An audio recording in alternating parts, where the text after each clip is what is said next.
Yes, people, how you doing? Welcome back to the Spurs Talk Show. I hope you're all happy and healthy, doing the things that you love with those that you love to do them with. We got an interesting Tottenham update. Dejan Kulusevski talking out about the club's performances this year, talking out, lambasting the club to some degree for not being prepared for the inevitability of European football like other big teams are. He's angry. He's angry with some of his teammates, allegedly. Maybe he's saying that we're all in this together, but he's arguably saying against the Nottingham Forest game, sloppy mistakes at the back. Got to do better from aerial threats. We're going to be talking about Dejan, Decky boy. We're going to be talking about Jared Bowen. We're going to be talking about Luka Vuskovic. I'm about to say Dusan Vlahovic. Luka Vuskovic. We're going to be talking about Manuel Solomon. We are going to be talking about Marcus Rashford, Dean Huijsen, Ange Postecoglou. We've got a lot to get through this afternoon, guys. Welcome in. It's Thursday. It's just gone 1 o'clock. Lock yourselves in as you take your shoes off, as you pour yourself a cup of tea, or as I hear through the zeitgeist, the inevitable cracking open of a bottle of Thatcher's, then do the right thing. Smash the like button if you enjoy this here Thursday afternoon content. Hit the subscribe button if you haven't already. Join the 27,700 people or whatever it is that have gone before. We seem to be stuck in a rut in this little world here at 27.7. It goes up 50, then I disappear for a couple of weeks. It goes down 50, then it goes up 50, then it goes down 50. It's a little bit like Tottenham's form. And on Tottenham's form, by the way, guys, let's not forget we're in the semi-finals against Bodo Glimt, and your boy Sean might just have snuck himself a little ticky-wicky wicket over to Bodo via your other boy, Johnny H3222 from Twitter fame. He's not here with me today. He's out doing what Johnny does. But I did get a phone call saying, how'd you fancy this? And he put together a little idea, a little itinerary, and it just about made me wet myself. Because you know what? When you've already dropped the money that I've dropped on a final that you might not get to, then, you know, a little trip to Norway. Not been to Norway before. Not been near the Arctic Circle either. So it's interesting. I'm not saying I'm going to be there because you never know what happens in these here things. People can come along and can gazump you, can take away your access. You know, the world doesn't work in even ways. It's not a free and fair playing field for all. As we know from Twitter, as dear old what's her name from BBC fame, the female football commentator who seems to always have to lean into some sort of victimhood, Eni Aluko, is that her name? Eni Aluko, who's now accused Ian Wright of blocking opportunities for female pundits by dominating women's football coverage himself. As I always say, meritocracy should lead the way. Please do not ascribe your own incompetence as a pundit to misogyny when you look at the men's game and the invocation of women's football that has been a one-way street of incarnations of efforts in this direction, some of which are very, very worthwhile, some of which are not. But either way, misogyny cannot be an excuse. If anything, the world has pivoted towards misandry in the last couple of years in an effort to right prior wrongs, but both outcomes are unattractive. Meritocracy is the way forward. If you're good enough, you should get your chance. If you're not, you shouldn't, or you should be found out and then sent to the bench. And if Ian Wright isn't good enough, fair play, but that doesn't mean that you are just because he isn't. So how about pipe it, Eni?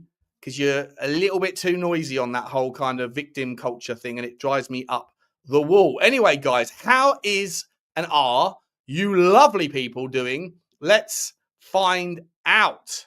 Look who it is. Look who's in the house. Hello, Henry. Hi, remember me?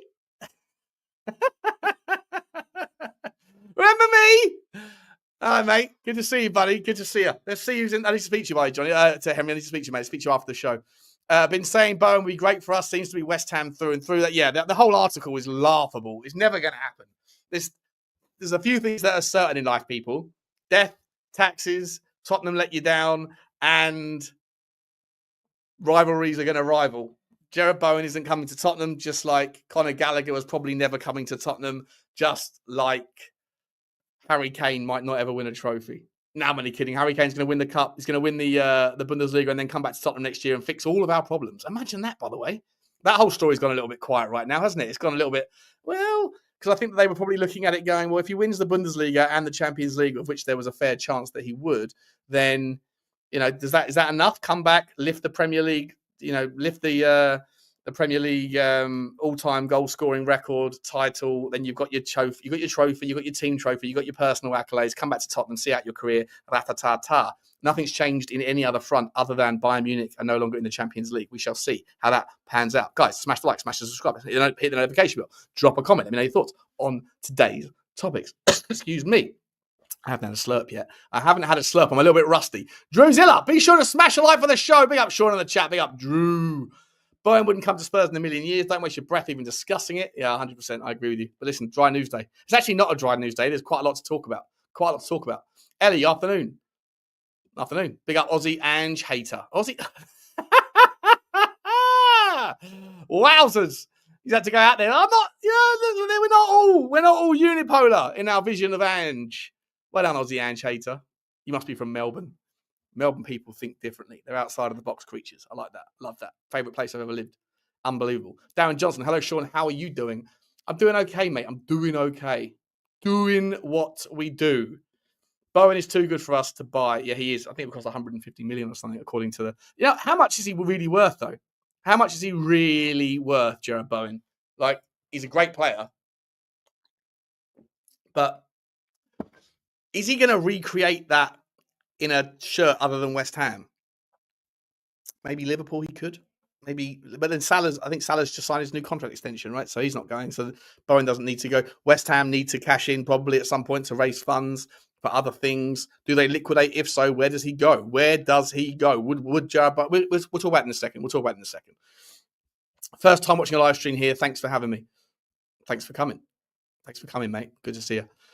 Archer, big up Sean. Good to see you, Archer. Hello, Sean, says Marshall. And the chat. Darren Johnson hit the likes. Good to see you, mate. Good to see you. Johnny is with Lubo, trying to help him sign Harry Gray. Yeah, Harry Gray. Listen, Lubo's dialed into the youth thing. He loves the youth, doesn't he? He does love a little bit of access. Pause. But to Lubo's like Johnny and Dave and that. They're very much into the whole youth revolution. I'm into it as well. Just don't have as much knowledge on the topic as Johnny and Dave do. But Harry Gray, it's difficult to find too much unless you have Y Scout, which unfortunately my subscription is on pause. It's on ice for some reason. I can't access it yet again. Work it out, Y Scout. Huddle, if that is your real ownership name. Figure it out, buddy. I need to get some content. Sounds like a trek to get to Bodo and only 400 away tickets available, I heard. Yeah. Well, not if you know a certain person who can get you a certain flight that flies direct in and that waits until the game finishes and then flies direct out. In, out, shake it all about. The hokey-cokey semi-final away leg. That's what we're looking for. It's not going to be cheap, though, Henry. Not going to be cheap, mate. I'll ask. Ian Wright has done so much for women's football.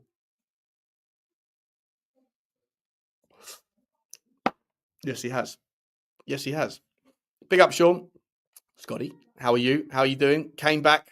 Yeah, it would be great, wouldn't it, James? Would be great, mate. Good to see you, bud. Our mate would love to, but work at the moment. All right. No worries. Hi, Sean. How's it going? Couscous. Oh, this is my cousin, second cousin. Good to see you, mate. Hayes family. What's crack-a-lacking? I was up in Tottenham yesterday, dropping off my mother to Auntie Ronnie's house. There you go. Sure, you know, none of you will know what that is. Sean, I am actually. I see Melbourne people, mate. Melbourne people, they think outside the box. Love that. Whereabouts are you from? I reckon you're from Fitzroy North.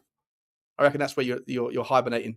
You're not going to be like a South Melbourne type because they kind of still fit the culture. But Fitzroy North people think outside the box. Sean, I am actually. Yes, we need players who are ready, not those just for the future. We are a disaster to watch at the moment. I don't think we're a disaster to watch. I think we're a disaster in moments. But I genuinely think the Nottingham Forest reaction was, typical overreaction of people that have already got, predisposed. And I'll even throw Johnny in on this one because I think Johnny was looking for a reason to hark on to this is, Ange screwed up. I don't think that anything about Monday night was horrendous apart from sloppiness from the set pieces, which we have to get better at. And we're going to talk about in a second when we come to Kulusevski's commentary. Perfect timing, just got home from work. Nice. Are you a dog walker or something, Dobby's dad? That you would be home from work at lunchtime? Maybe you're a night shift worker, and if so, fair play. Big up, and fair play if you're a dog walker as well. Dog's got to be walked. Dog's got to be walked. Big up, Sean. I personally don't think Spurs need to do much in the market other than a top holding midfielder and replacing one of the strikers for a better output striker. Imagine getting Harry Kane. Imagine getting like a João Gomez. I put out a tweet, by the way, that was like my takeaways from the Monday night game. I said like takeaways, and then I went through the list of them. And it did quite well. It had like 60,000 or something views. And then one of the comments, there was like a lot of comments that some of them were disagreeing, some of them were agreeing. One of the comments said, "Enough takeaways for you, fatty." Which I think was the only comment that I liked because I thought it was absolutely delightful banter. But one of the takeaways, I said Bentancur is not the 6 you will think he is. He isn't. We need to go and get like sell Sarr, sell Bentancur, sell Bissouma, compound that money together, go and get one monster. And I said Edison as an example. And a lot of people were like, Edison's not even a 6. Shows how much ball you know. And I'm like, well, shows how much ball you know. If you were watching Atalanta last season, Edison played in the defensive midfield role loads of times, but he is capable. Yes, he's an 8. Yes, he is an 8, but he's capable of playing in the 6. And in an Ange Postecoglou system, we don't buy 6s. So when I said go and get a monster 6, I was incorporating it into the world of Ange's mindset, assuming that he's going to be here. But people don't, allow you to assume that they have figured into their bandwidth that you're making these connotations in your mind because 140 characters is just that. Need the blue tick. And then people don't read below the fold anyway. So it's kind of useless. Anyway, let's carry on. Hi, Sean from North Queensland. Nice. Stay clear of the crocodiles. They will hurt you. They will, Cal. They will. S. Don't know what that means. Shawnee, who's suspended from Bodo Glimt's team's first leg? Apparently 3. Apparently 3, Simo. Apparently 3. We're gonna allow it. We're gonna allow it. I don't know anymore. Big up Sean from sunny Cape Town. Cape Town, huh? You must park the car in the pub car park. Terrible accent. I should be better than that because my wife, my brother's wife, comes from Pete's Maritzburg. So I spent a lot of time in South Africa. It's a lovely country. Love it. It's in a bit of strife at the moment, though. Almost as much strife, probably more strife than, in fact, probably definitely a lot more strife than the UK is. But, I was hearing all this stuff on Channel 5, Jeremy Vine this morning about, there's this bozo woman who goes on there all the time. I forget her name. And she hates Donald Trump. She hates anything right wing. Everything left wing is fine, fabulous. And in her mind, there's no argument, there's no debate to be had. She's a right pickle. But she was saying, "Oh, Donald Trump is stealing democracy from Americans," and I was like, "I'm not a fan of Donald Trump, by the way," but I was like, "Hang about, a little bit of revisionism there, and she was calling him a Nazi as well, and I was like, Keir Starmer has sent the police around to arrest people for having Facebook posts. That's a little bit more Nazi than Donald Trump, who's just doing what he was elected to do, And he's like, "Oh, we can't chastise Europe and cut Europe off. Europe by themselves." That's America first, right? That's what it is. I don't get it. I don't understand. I don't understand the mainstream media. Like, just allow him to do what he said he was going to do, what he was elected to do. Don't be surprised that he does it. It's madness. Even though I'm not a fan of him, I think he's an absolute bozo. Who would you replace with Romero with? I would replace Romero, Krish, with, for me, Joe Natar. I'm a big fan of Joe Natar. I think he's better in the air. I think he's fast. I think he's physical. I think he's a wonderful slide tackle on him. I'm happy to go with Dean Huyson. Play on the right, play on the left. 2-footed player. Wonderful talent, but he's 19. So are we adding more problems with the lack of experience? Mark Gahey, I've said it 1,000 times. I don't rate him like the rest of you do, but that's okay. I'm a free thinker. Independent thinking can get you in trouble sometimes because you end up looking like a bozo. But I don't mind being the bozo in Bodo Thursday week or 3 Thursdays time. Nikos, good to see you, Nick. Hey there, mate. Daniel Levy might have a tough phone call with Bayern this summer where the Premier League club activates his release clause.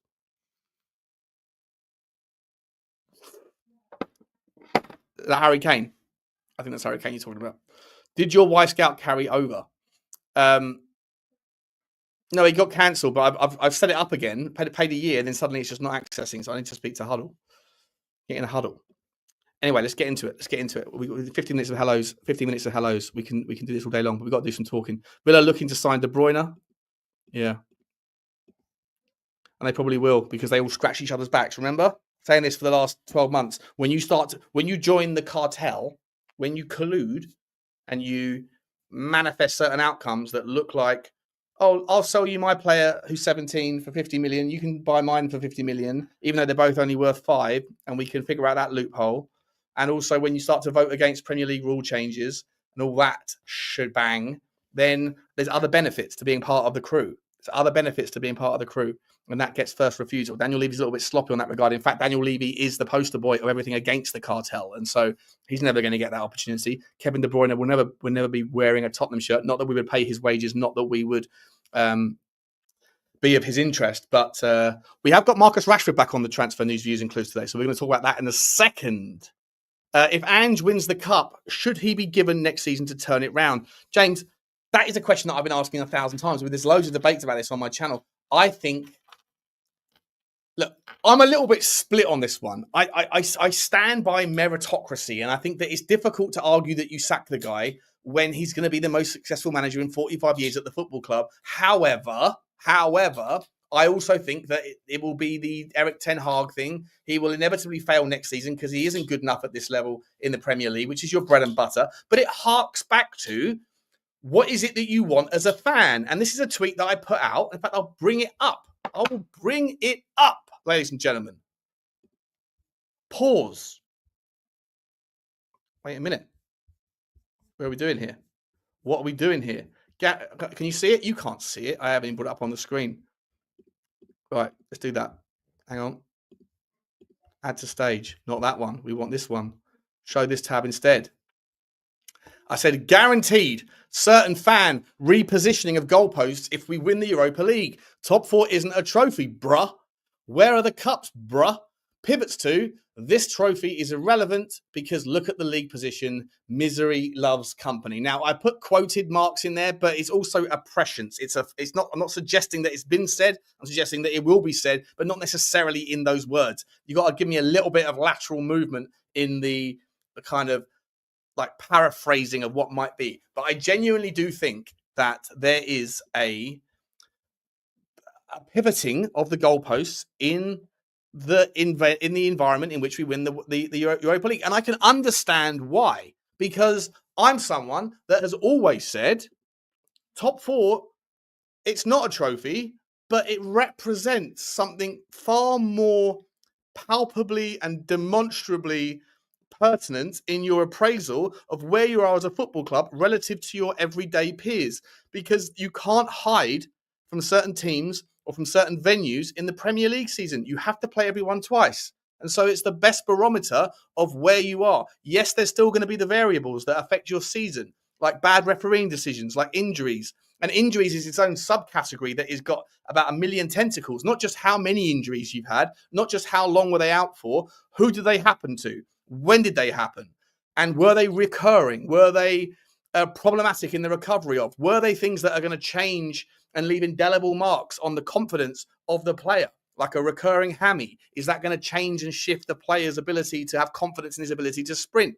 And on top of that, the biggest one is, are there going to be multiple players from the same position out at the same time? So this notion that every team has injuries, yes, it's true. What's not necessarily true is that even if there was a team that had as many injuries as Tottenham did, for example, the other byproduct, the other little kind of nuances of what those injuries look like, who did they happen to, when did they happen, how long were they relevant for, did they happen at the same time as other players in the same position that meant that you were playing players out of position to fill the gaps? All of those things are nuances that are not catered for in this notion of everyone has injuries. Simplistic, regressive arguments bore me. It's exactly the same thing as when I hear this Lee Gunner example of football, which is overly simplistic, which is a season with a trophy is success, a season without a trophy is failure.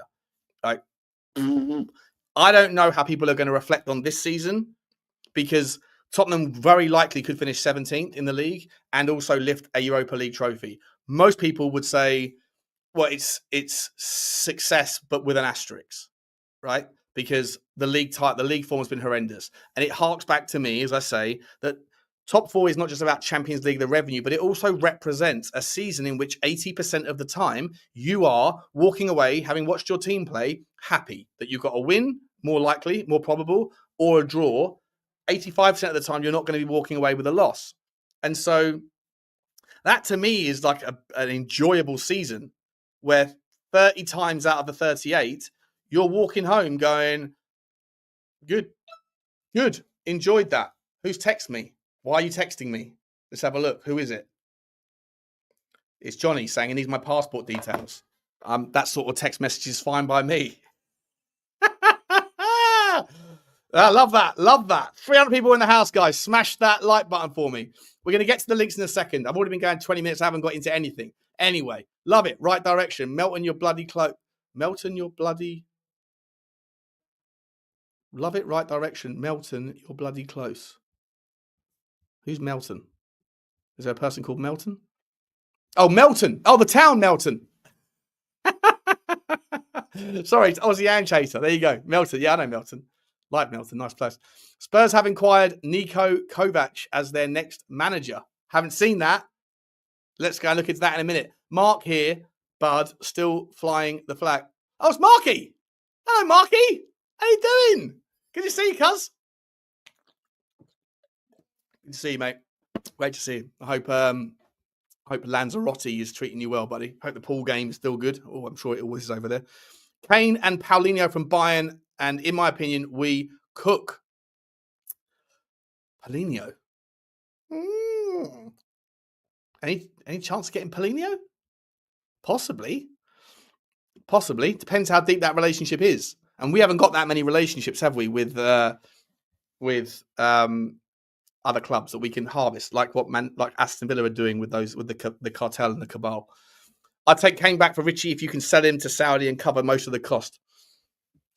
Is that sorry, Nick, listen, mate, you're a conspiracy theorist and I love that about you, but that seems like a little bit of a kind of conditioned based. I would take Harry Kane back and pay 80 million quid for him right now. Don't even care. You put Harry Kane in this team and a midfielder and a defender, and Tottenham are cooking.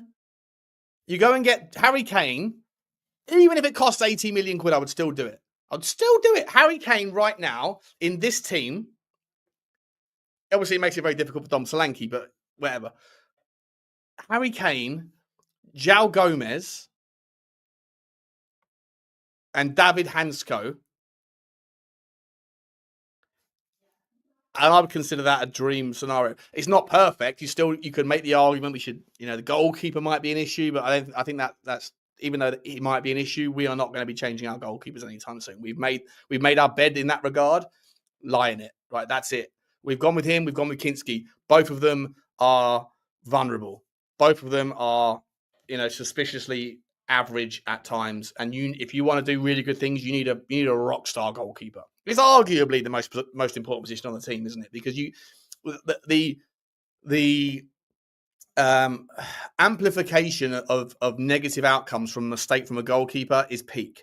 Like a striker can miss 10 shots on the bounce, of which all of them could be tap-ins. And if he scores on the 11th, then it doesn't matter if you win 1-0. No one's going to remember the 10 that he missed, right? We will. But at the end of the day, he'll probably still be given the man of the match because the goal scorer who wins the game gets the man of the match all the time, just like the quarterback gets the most valuable player, the MVP thing.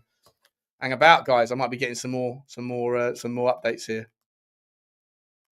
Who's this? I don't know who this is.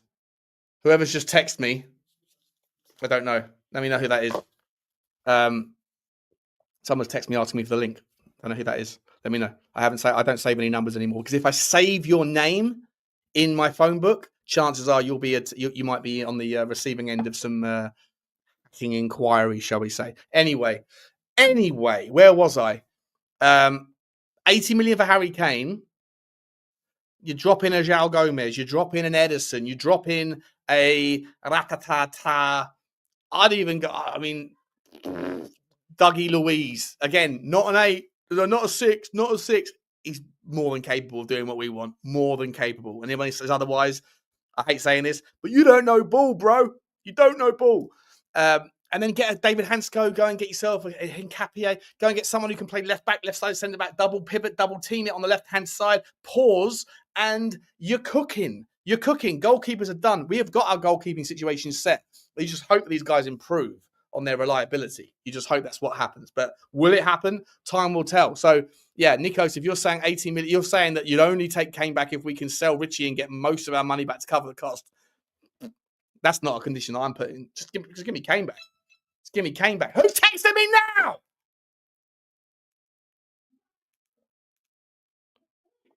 Oh, it's Pete. Hello, Pete. You muppet. I'll tell you what, Pete, if you're watching this link is just for Pete. Okay? It's just for Pete, people. And if anyone else comes in, I know I've played this game before. And other people join. This is just for Pete. Okay? There you go, Pete. I can't send you the text, but there's the link. I haven't seen Pete for ages. He must be having a day off work. Where did I get to in the chat? We haven't even started the show yet. Oh, it's Henry. What? Hello, mate. I can't hear you. 1 second. Oh, is this me again? Hang on about. Is it me or you? Can everyone hear Henry? You should be able to. Can people hear Henry? Unless my fucking mic's Let cutting me know up. if people can hear Henry. You hear Henry, for fuck's sake. Okay, Henry, I'm going to log out. Can you take over the show for a second? Give me 1 sec. Oh, it's been a while since I've been on. I got you. Now I know what happened the other day. When after the game, I had this guy Tom trying to come in, and I was like, I can't hear you. Now I know what happened. I'd pressed the mute button on the tab. So apologies about that. How you doing, Henry? Mate, I'm looking at flights at the moment to Bilbao. I've been offered a ticket for the final. If we get there, it ain't cheap. I paid 1,100 quid for my ticket, like back in January. What, for a flight? No, for the ticket. Oh fuck yeah! I mean, I've been offered 6 and 7 already. No, like 600-700 quid for the. I'm trying to figure out. I'm literally got Skyscanner, EasyJet, like the best way to get there. So like you can't fly directly from London to Bilbao. You have to either go into Madrid or fly from. Yeah, have a look now. I've got a flight from Heathrow, sitting row 1A, bitch. You might want to check that, mate. You might want to check that.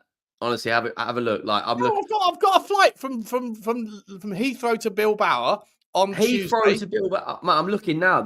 I can either stop at Madrid, I can stop at Santander, or I've got a fucking trek to Bristol, which is like 4 hours. Bristol's a wonderful place, mate.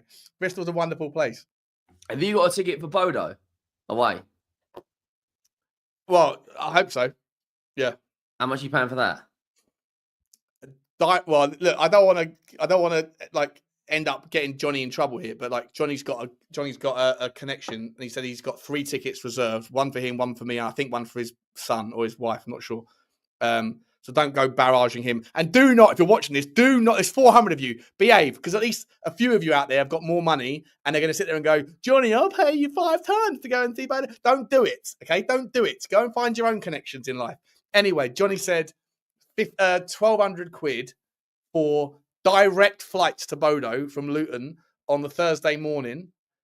And then we land, spend a day in Bodo, go to the game, and then the flight out is at like 1 o'clock in the morning. And they'll even move the time of the flight back because it's a chartered plane if we go to penalties or extra time or anything. Fucking hell. So 1,300 quid for the ticket to the game and the flights, of which, look, I'm broke at the moment, mate. I ain't got any money because of my businesses are all on shutdown because of this hacking thing, essentially. And so I'm chewing into like savings, but I don't think Tottenham are going to get to the semi-finals of a cup competition anytime soon. I actually in a crazy world, I actually think I can see us somehow winning it. I think if we play against Bodo in the first leg and have like a 2 or 3-0 lead, I think we can go and defend there. My worry is if Man United beat Bilbao I don't want to play Man United. We've beaten them 3 times this year. Yeah, but in a one-off game, like they beat Man City in the FA Cup final, like they know what they're doing. Bill Bauer. If you that was with Ten Hag. That was with Ten Hag, wasn't it?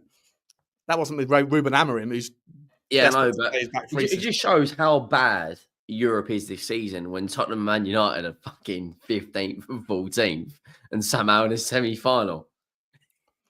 Yeah. Well, but what does that tell you, mate, about the quality of the Premier League? I mean, this year is so competitive. I looked at it yesterday, the table. If Bournemouth win a couple of games, so if Chelsea finish sixth, love that, mate. Love that. Just coming in to slag people off. Love that. If Tottenham and Man United win the Europa League, that would mean that 5th and 6th get Europa League. If Chelsea win the Conference League, that means that 7th would get the Conference League, and if Arsenal win the Champions League, that means potentially 5th and 6th could get champs. Yeah, is it? So I don't. This is one of those things where I don't know the rules, and I'm going to sit there and pretend like I do. But like, I remember back in the day when we qualified for the Champions League, and then Chelsea took it from us, right, by getting to the winning the Champions League or whatever. Like this year, because of the European coefficient, us getting to where we've got to has essentially helped whoever it's going to be, Chelsea or whatever else, right, get to the 5th spot. But if we win the Champions League, does it go to 6 teams? Yeah, so like Italy this season had 9 teams in Europe, which is nuts. So obviously Liverpool did nothing, right? I mean, they're in the Inter in the semis of the Champions League, but that's about it, right? Well, yeah, and Fiorentina are still in the Conference League. So obviously Liverpool will be in the Champions League next year. If Arsenal win the Champions League, that would mean that 5th and 6th would get Champions League potentially. If Man United or Spurs win the Europa League, that would mean that potentially 7th and 8th would get Europa League. And then if Arsenal win the Champions League, does the 6th place team get a Champions League spot? Yeah. I don't think so. Yeah, because already the top 5 would get it. And then a winner, it knocks it down another spot. Are you sure about this? Wrong. That might be wrong, actually. I'm not sure. Here we go. Let's who's in the mud here? I'm saying that you definitely have 5 teams in the Champions League. I know that for sure. You definitely have 5. But then if Tottenham win the Champions League, then it becomes 6. And you're suggesting that if Arsenal win the Champions League as well, then it would go to 6th in the league and then 7th. I was saying earlier that up to 9 teams could be in Europe next season. 9 English teams.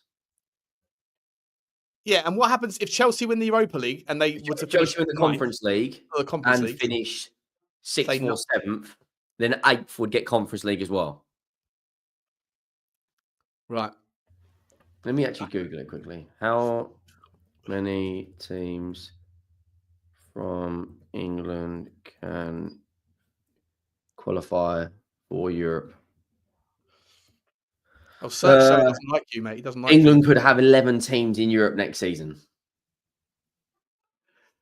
Why does Search Surfer have a problem with you? What's he saying? There's no we, Henry. You ain't Spurs. Oh, just You're because a whinger. I was just nothing. Ange Postecoglou is a shit manager. Do you think he should stay at Tottenham if we win the cup? I mean, if he wins the Europa League, what can we say? What can we say? Well, so Arsenal. So 7 teams could be in the Champions League next season, right? 7 teams. If one of the teams outside the top 4 wins the Champions League. Obviously, that's not going to happen now, right? So 6 teams then. You've also got to remember, I tell you what, if Crystal Palace or Villa win the FA Cup because they're not in the top 5, another team will get Europa League. Right. Yeah, okay. So we could have next season 3 English teams in the Europa League and 6 English teams in the Champions League. That's mad, though. 6 teams, and then you've got 30? And then 2 English teams in the Conference League. 32 teams in the league format, or 36? Yeah. 32. Yeah, but they're expanding that as well, aren't they? They're expanding it again. They're talking about expanding it in like 3 years to 40 teams. Have you heard about the Club World Cup? Well, I know how much money. You earn more money from the Club World Cup than you do the Champions League. Yeah, and what is that about? That's ridiculous. Who the fuck is even watching it? I know you will. Or at least you'll go and get your highlight reels off. You go and get your notes from the. 1,000,000%. I'll be there regardless of whoever fucking. I'll be talking about some Saudi Arabian team, mate. Mate, Henry, when was the last time you did a live stream on a Tottenham channel? Fucking ages, man. That channel is like infested with League Gunners mutants. Like, do you not? You don't do anything on Henry Wright TV anymore? I was thinking about doing it, but it's just like I don't know. I think Search Surfer likes Henry. Henry, do a backflip. No, I can't even if I wanted to do a backflip, I can't, mate. Do you know what I used to sort of study how to do? Have you ever heard of lucid dreaming? No. So, like, lucid dreaming is essentially when you know that you're dreaming. You're in a dream, and oh, I'm dreaming here. I can do whatever the fuck I want. I can like manipulate reality, manipulate the sort of laws of physics. And it's almost like the same shit that you see in that film with Leonardo DiCaprio, Inception, where you need like a little tell to know whether you're dreaming or otherwise. And in the film, they have like spinning tops or whatever. So for me, the method to learn lucid dreaming is every day you wake up, and as soon as you wake up, you remember your dreams, right? You remember it for like 5 seconds or whatever. Write them down on a notepad, and then every night before you go to bed, you read through your recent dreams, and after a while, you'll start to have familiar dreams. And then when it takes a couple of months, eventually you will recognize a dream that you're in that you've had before. And then you go, oh shit, I'm dreaming. And then you can like fly, you can be Superman, you can do whatever the fuck you want, right? You do astral planing and stuff. But for me, my version of the spinning top was do a backflip. If I do a backflip, then I know I'm dreaming, because in reality, I ain't got no chance of fucking landing a backflip. I've got more chance of breaking my neck on the landing zone than I have anything else. But yeah. Anyway, mate. Let me ask you this, buddy. Let me ask you this. News out today. Yesterday it was. Jared Bowen is no chance. I see the report. I was thinking, can I scramble a video out of that? I mean, yeah, like I really like Bowen. I've been a fan of Bowen for a long time. Scored big important goals to West Ham. Scoring the winner in the Conference League final. However, he is 28 years of age, and he's just 2 years ago signed a 5-year contract. Sorry, he signed it in 2023, which was a 6-year contract with the option to extend until 2030. So it's very unlikely that Tottenham are going to get him anytime soon. And not only that, he's practically the captain of West Ham. He's the most important player. They could come up. He might not be worth £80 million to us, but to West Ham he is, and they could say, right, if you want Jared Bowen, he's £80 million. His record in a West Ham shirt is actually very good. He's got 70 goals and 50 assists in 230 games. Yeah, it's insane. He's a cracking. How old is he now? He's like 26? 28. Tottenham aren't paying £100 million for him. But if Liverpool have just signed Salah to a new contract extension, then I think Liverpool go for Kudus at West Ham. I don't think but be buying. The interesting thing to be the situation is if we don't win the Europa League this season, we're in a bit of a rut going into that transfer window, because if everyone thinks we're going to go and spend 150, 200 million, you're out of your mind. We will do max 100 mil. We should have 80 million quid wiggle room to pop, even if you just have an ambitious Daniel Levy that's cognizant of the problem. 80 million pound wiggle room in the budget when you factor in the proximity to FFP, when you factor in the wage bill, and that's absent outgoings, right? That's absent outgoings. And obviously we can talk about Christian Romero, we can talk about Bissouma, talk about Richalison, but I still think you can put together a scratch of about 80 million regardless, but that's at the top end. That's like that's Daniel Levy like really like going, okay, it's not good, but I've got to do something here, otherwise the fans are going to just like revolt. But if we win the Champions League, mate, if we win the Europa League, Champions League revenue, double match day, non-match day events. Do you know how much money you get for a per Champions League game? Yeah, you get something like 900k. In what? Per like if you actually look at what teams have made throughout the Champions League in terms of where they finish in the league format, it averages out about 900k. I think it's more than that, man. I think if you win the game, every game I think you win, you get something like 1.6 million in prize money. Plus, obviously, you make what the club are going to earn a match day. Yeah, match day just income. You mean? Yeah. Well, that's 3 million. It's probably about over 2 million a game in terms of prize money and match day revenue. Not only that, Daniel Levy won the 1,000,000%. If we win the Europa League, we'll whack them seasons to get us up another 3 or 4%. Come and watch Champions League in London. He'll be an absolute a machine on that. If we win the Europa League, there's no reason why we can't go out and do north of 100 million. There's no reason why we can't. No. If we win the Europa League, mate, I'm demanding well over that. I'm demanding because last year we only spent net 50 when you look at the accounts, right? Because of the money coming in, money coming out from the Harry Kane transfers up. There's only a net spend of 53 million quid, I think it was, right? But I've crunched the numbers and I'm usually bang on with the budgets of what's available and what could I'm within 3 or 4 million quid every single year, every single transfer window. And I think that if we do win the Europa League, I think Rob, what he's saying is the next time that he gets the chance to put the prices up, he'll put the prices up. Not the prices obviously have already been set for next year, but just quickly, let me just get a couple of super chats there. Member for 34 months, Moondog, my number one longest serving member. Big up, Sean. I hope you're doing well. I am, mate. I'm doing okay, mate. Life sucks, but appreciate you, buddy. Appreciate you, mates. Thank you for the loyal support. And my man, Blaine Devlin, what is going on? Have I walked back to 2023? Henry and Sean on a stream together. Big up, lads. Mate, listen, I thought, because I got a text message from someone saying it's Pete, you muppet, and I put the link out saying it's just for Pete. Then Henry turns up, and I was like, oh, Henry's telling me it was Pete, but it's actually Henry, but it's not actually. Pete's coming on as well in a minute. So we're going to go trifecta. We're going to go the triple threat in a minute once Pete finishes having his nosh. Pause. You know the Liverpool game at the weekend? Yeah. I would rest I would play the weakest 11.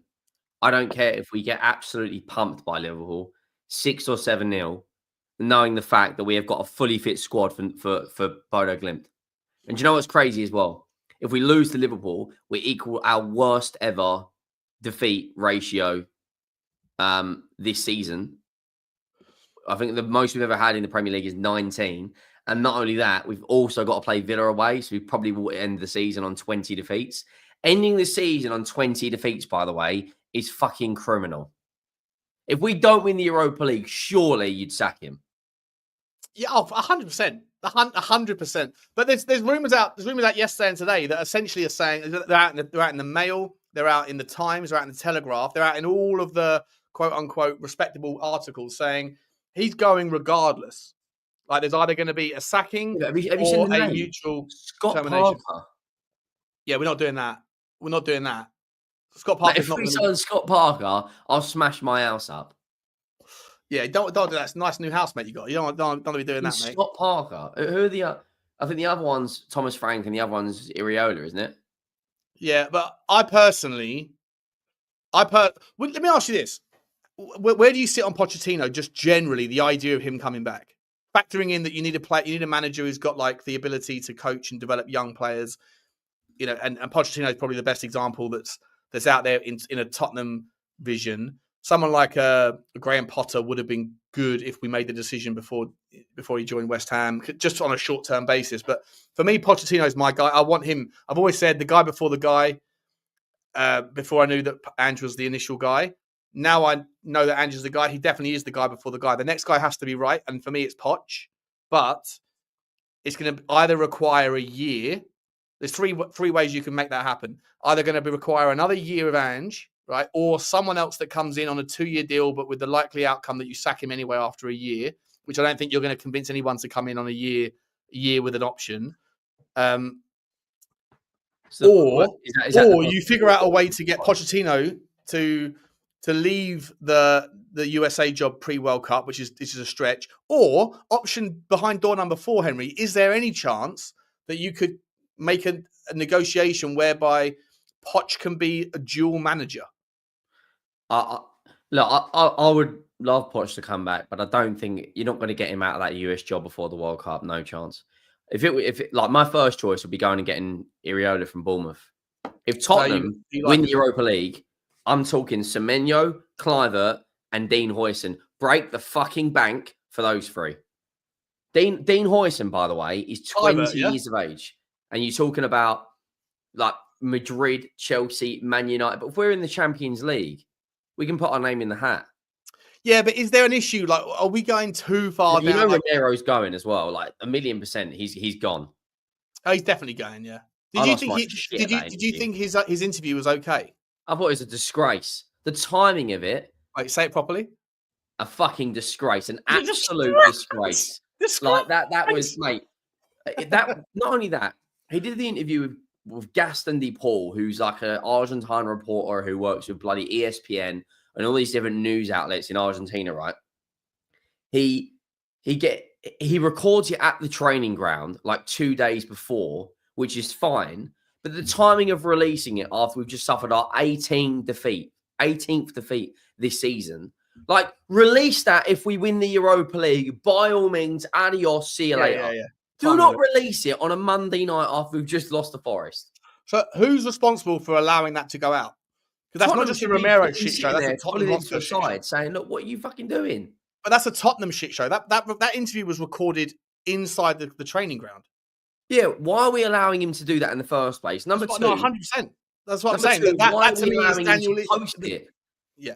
The buck stops at the top, right? If that's the argument that people want to make, I don't think so. I think that just abdicates the responsibility or accountability for anyone beneath the CEO. But if you're going to make that argument, then Daniel Levy's a dickhead for allowing that to go out. I don't know what we're doing here. Did you see Jack Pittsburgh's thing on The Athletic saying that Tottenham are, like, internally, that they need a huge shake-up. Like, there's coaches that aren't good enough. There's medical staff that are basically stealing a living.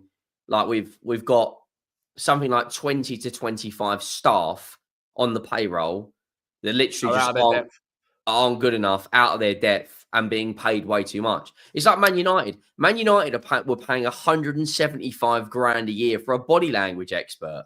I mean, I could do that job. You can see Rasmus Højlund's running around the training ground. He's clearly not happy. All right, give me 175 grand a year. Yeah, but so Jim Ratcliffe probably kept that guy on and decided to take away the Christmas bonuses from the 600 people that are marshals on a match day. That guy is a disgrace. That guy is a disgrace, mate. He's outrageous. I'm looking at the favourite for the managerial role at the moment for Spurs is Thomas Frank. Yeah. Just quickly though, before we get into that. I agree. I haven't seen the Jack Pitbrook article, but I subscribe to the notion that there's internal problems, massive internal problems. For example, is this the article? Hang on, where is he? Dejan Kulusevski. Can I just let me bring this up for a second, right? This is not the first time this season that there are senior players at Tottenham that are saying things that are being maybe they've been given the role. Can you see this on the screen? Is it on the screen? Yeah. So look at this. Dejan Kulusevski is so angry as he slams Tottenham in scathing attack. Not good enough. I'm not sure if it's the way that Standard have written it, but let me just get straight into the quotes. Screw the commentary. Kulusevski says Spurs were not prepared to compete on multiple fronts this season, underlined by their winter injury pile-up. The top clubs have been doing it many years, he said, when asked why Spurs were struggling for consistency. They know exactly what they're doing, as in other clubs. They're bringing in a lot of players that are ready to play both competitions and are prepared for it. Just side note, I will sign up for that dating app. I don't care if she's on there or not. She obviously isn't, but she is. Hopefully you're on sale on Viva Street Bilbao in late May. This year, we cannot say that we're prepared for it because we had so many injuries and we did a lot of things wrong from the beginning of the season, and we're paying for it right now. After big nights like Thursday, you always go down. That's why teams who are in more competitions are paying a price. We're not handling it right. We're not handling it well because after 60 minutes, we conceded 3 goals with the offside goal. Then it's hard to win football games. It's not good enough. Then we played some good football, but if you're not doing everything right, you will not win games. Little side slap there to the defence. I can't speak for everyone. I'm talking about me. I know that after a big night like that, you come back at 5 a.m. and you're going to feel disastrous. So you've got to find things to pick yourself up. It comes with experience. I felt great today, and that's good. The manager said the first 15 minutes cost us the game with the corners and free kicks. It's not good enough. We've got to improve. We've got to improve from crosses. I know we defended good on Thursday, but we concede too many crosses, and everybody must take responsibility and ask themselves why we concede so many crosses, says a winger. Asked what he meant when he said Spurs did a lot of things wrong early in the season. He said we had a lot of injuries. Injuries don't happen for a reason. The sick suggests that doesn't make any sense, and it's right, it doesn't. That's what we did wrong. Spurs face a daunting visit. Blah, blah, blah. Hang on. The semi-final is very important. Continued Kulusevski. I can't say nothing about it, but like I said, you've got to respect the game. You've got to play every game like it's your last game, and that's what we've got to do. We've got to play against Liverpool, do our best, and then Europa League, like I've always said from the start of the season, we have to win it. We have the quality to do it. Like you saw on Thursday, when we play in the Europa League, the build-up to the game is real. I feel great, honestly. I'm so angry about the result, but I've got to see the bigger picture. I'm back. I'm healthy. We've got important games coming up, so I've got to stay focused. I took my time out so well because I had to accept it, and I had more time to be with my daughter and wife.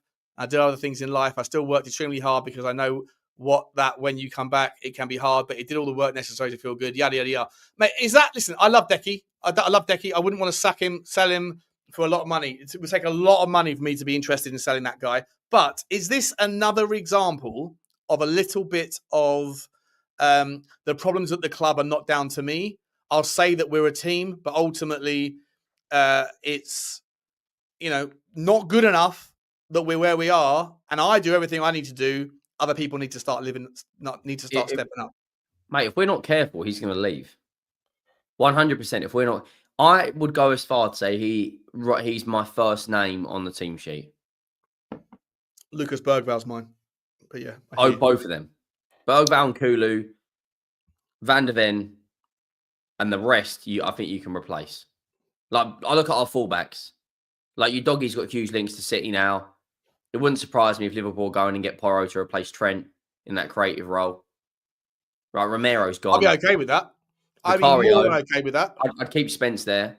Vicario, I'd be quite happy if he was sold. He's not physical enough in the air. He doesn't claim crosses. His distribution's not good enough. You can see why we wanted David Raya.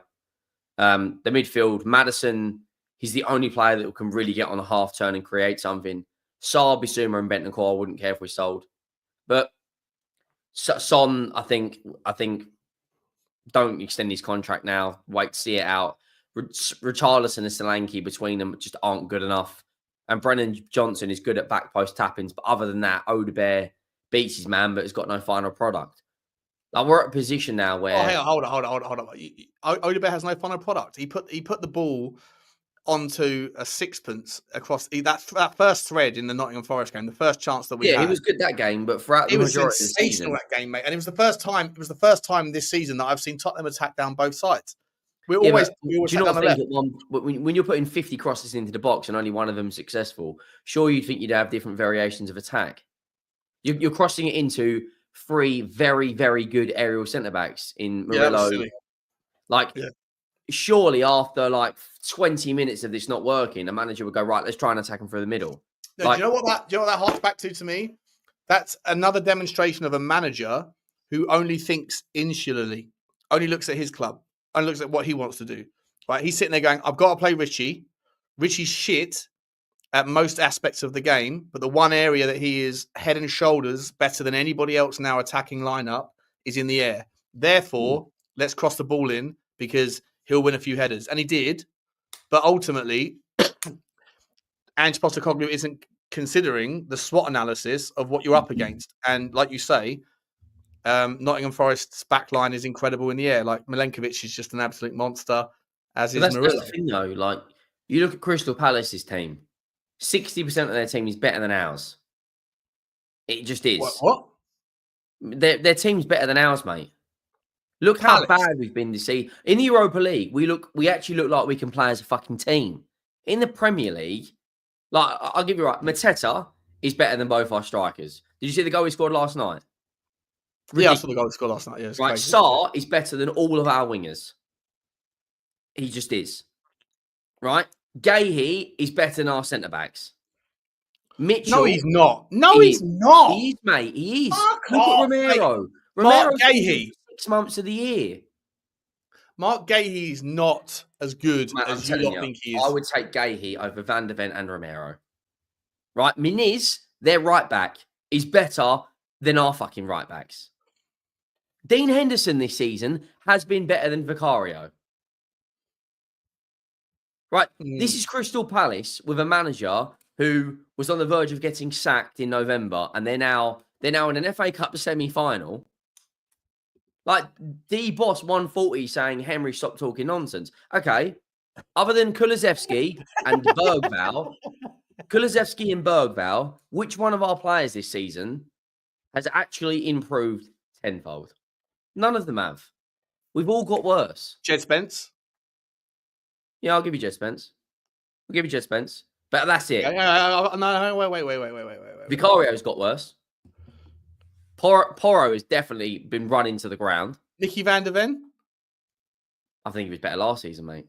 What, when he was at Wolfsburg? No, season. He was at Tottenham last season, wasn't he? He was at Tottenham last season. I think Romero was better last season. I think Vicario was better last season. I think Maddison was better last season. You think Pedro Porro was better last season? I think his performances have been the same, but I think he's been running to the ground. He has been running to the ground for sure. Look at that front line, right? Son is Pape Sarr was better last season. That guy, I think, would you sell Pape Sarr? But the thing is, you can't sell every single player, can you? Bissouma's got to go. I don't want to sell every player. I want to sell Bissouma. If he's still here in the summer, fuck my old boots. He's bottom of the. He's obviously bottom of the priority list in the midfield. But Tottenham, mate, I've been saying this for fucking. Like Mikey Moore. Where's Mikey Moore got? He's fallen off the face of the earth. What's Mikey Moore done to qualify himself as the first leg against AZ Alkmaar? He looked the only player that wants to run at our fullback. If you watch where we play, right, we are very, very good at two things. Very, very good. We're very good at pressing in certain games, and we are very, very good at getting into the right position. The issue we've got is we get into the right position and the decision making isn't the best. Like, I'll give you an example, right? Just one second. This link is solely for Pete. If you're ready, if you've had your scran, you're welcome. And Saba, we'll reconnect the old. We'll bring back the old crew. Right, you look at our recent results just in Premier League terms. Well, we're doing very well in the Europa League, and there's a very, very good chance we'll make the final. But let's just look at our recent Premier League results, right? We lost 2-1 to Forest. We conceded 4 against fucking Wolves. That result on its own is sackable, right? You then go back. We beat Southampton. Okay, they're relegated. We lost to Chelsea, Fulham, drew with Bournemouth, lost to City, beat Ipswich and Man United. 2 good results, granted. We beat Brentford, which was one of our best away performances this season. But we also lost at home to Leicester and Everton. Now, in those games, the lineup we played against Leicester, right? The front three we played against Leicester, the starting front three, right, we played was Kulusevski, Richalison, and Son. Right? Yeah. Out of that front line, what can that front line actually do effectively? Or Richarlison's good in the air, but can't hold the ball up and can't finish. Son has regressed, and Kulusevski can't do it on his own. You then look at the midfield: Berghvall, Bentancur, and Sarr. Who's the 6? Who's the 8? Who's the 10? Savile will tell you. Our team this season, other than 3 players, has been... Saville's not even had a chance to hear what you said because he was in the transition between YouTube and StreamYard. Savile, you're going to fucking agree with me. Otherwise, we're going to have a fallout. No, he's going to... I guarantee he's going to echo what I'm saying. 3 players this season have improved. The rest have been shit. Oh, listen, I think... Savile, welcome to the show, mate. Good to see you, mate. Good to see you back on the channel. Mate. It's like harking back. It's harking back. We got. Who's that? Is that Pete come in? Oh, he's just disappeared. Whoever it was, he's just disappeared. What are you doing that for? What are you doing that for, Sava? Why are you doing that? No, sorry. I for some reason I tried to come in twice. That's what that echo was. Apologies. Gotcha. Apologies. Hang on. Apologies. Got a text message from someone. Oh, he's just ordered something. Our next 5 league games, Sean, is Liverpool away, West Ham away, Crystal Palace at home, Villa away, and Brighton at home. I will bet you £50 right now that we don't win any of those games. What are the games? Liverpool, West Ham. Liverpool away, and they need 1 point to win the league, and we're going to rest everyone for Bodo Glimt. West Ham away, it's their cup final. Yeah. Crystal Palace, who are a better team than us. Aston Villa away, who are battling. They're not a better team than us. They are a better team than us. Mate, what are you talking about? Mate, Gahey, I'll tell you who starts for us. Henderson starts, Miniz, Gahey, Sarr, Mateta. They all start for us. How much can you buy Miniz for? 30 million, 40 million. How much is Pedro Porro going to cost Liverpool? 50 million. Okay. Wharton is miles better than anything we've got. Yeah, miles better. He is, mate. You put would him I swap together. Adam Wharton right now for would I swap Adam Wharton for Lucas Berghvall? No, I wouldn't. Cool. Mate, I'm telling you, but like Lucas Berghvall is going to be the cherry on top of a midfield that needs to be based around that geezer. He is so good. You don't know how good he's going to be until when Wharton signs for City in the summer. No, I'm not saying Adam Wharton's not sensational. He is sensational. In fact, Sava and I and you, Henry, spent most of 2023 saying that Tottenham should be signing Adam Wharton. We didn't get him. I remember that whole. We also spent most of 2023 saying how Aston Villa and Crystal Palace are better than us, and look at where they are now. You guys were saying that. I was having an argument with Sava on your channel about whether or not the stadium's a draw. Sava, how you doing, mate? Good to see you. I've had an interesting morning, but I'm good. I'm good. You well? I'm all right, mate. Yeah, I'm all right. I'm okay. Why have you had an interesting morning? What's happened? Mate. Mate. Yeah, I'll speak to you when the shot finishes in the background. Fucking Australia. You had a live stream that went south, did it? I'll speak to you. I'll speak to you afterwards. Apparently, I'm a drug addict. And I don't know, but anyway, yeah. I'll talk to you after being a drug addict, mate. Nothing. I'm not a drug addict. I just really, really, really like drugs. I really enjoy them. You know. Oh Jesus I Christ! can stop at any time. Oh. But Sava, do you think Palace are a better team than us? I think that Palace. I think the overriding factor on this is Palace have got a manager that's 10 times our manager. I think that's half the problem here. I agree with you. I'm taking Mark Guéhi every day of the week. But again, as I said in the chat, I think when you're looking at one-off performances, we see amazing performances from the likes of Romero and Van der Ven. I think what Palace get is consistent performances from Guéhi. There's a difference. I don't think every player needs to be sensational world class, but they know what they're getting from him is consistency. For me, I'd have him in our team all day long. He's a leader, homegrown leader. You know what you're getting. Very rarely misses games. I would definitely take him. But I think the proof will be in the pudding. Guéhi will go to a big club this summer. And I don't think it will be Tottenham Hotspur. I think it will be Liverpool or City or Newcastle. Chelsea need a centre-half again. I think he's got options, that boy, this summer. I really do. But on your main point, Henry, there are a lot of the Palace players I would take all day long. A lot of them I would take. I'd take Lacroix. I think a really good centre back, really good player. I like Wharton. Take Mitchell. I'd take Mitchell. I mean, I'd take Mitchell over who? Over who? Hang on. Not over. Hang on. As I think if you said to me, we're going to have 2 left backs, I'm taking Mitchell as one of my 2 left backs. I'm not saying he has to start every game, but I'll be honest, I get a lot of heat for this. I've been really underwhelmed for 2 years with Destiny Udogie, but I put, as you guys both know me well enough, I put most of this on the fact that Ange has not coached them. Destiny Udogie came in as a very good player, good athlete, strong, quick, got down the left-hand side. And we've tried to make him this inverted midfielder that takes away from his core strengths. Now, if you look at all of Udogie's best games for Tottenham, it's when we came away from Ange ball, if you will, and actually gone to a bit more of a flat back 4, no one inverting, him not flying up the pitch. So for me, I think, again, if you coach Udogie over these 2 years, by now we should see a much better player than what we've seen. Or how about if you're Ange Postecoglou, and this is, I'm not going to sit here and I know you guys feel incredibly strongly about him. I do too, but I empathize a little bit more maybe than you guys do with some of the circumstances. However, I 100% ascribe that he is a salesman. He's not a coach.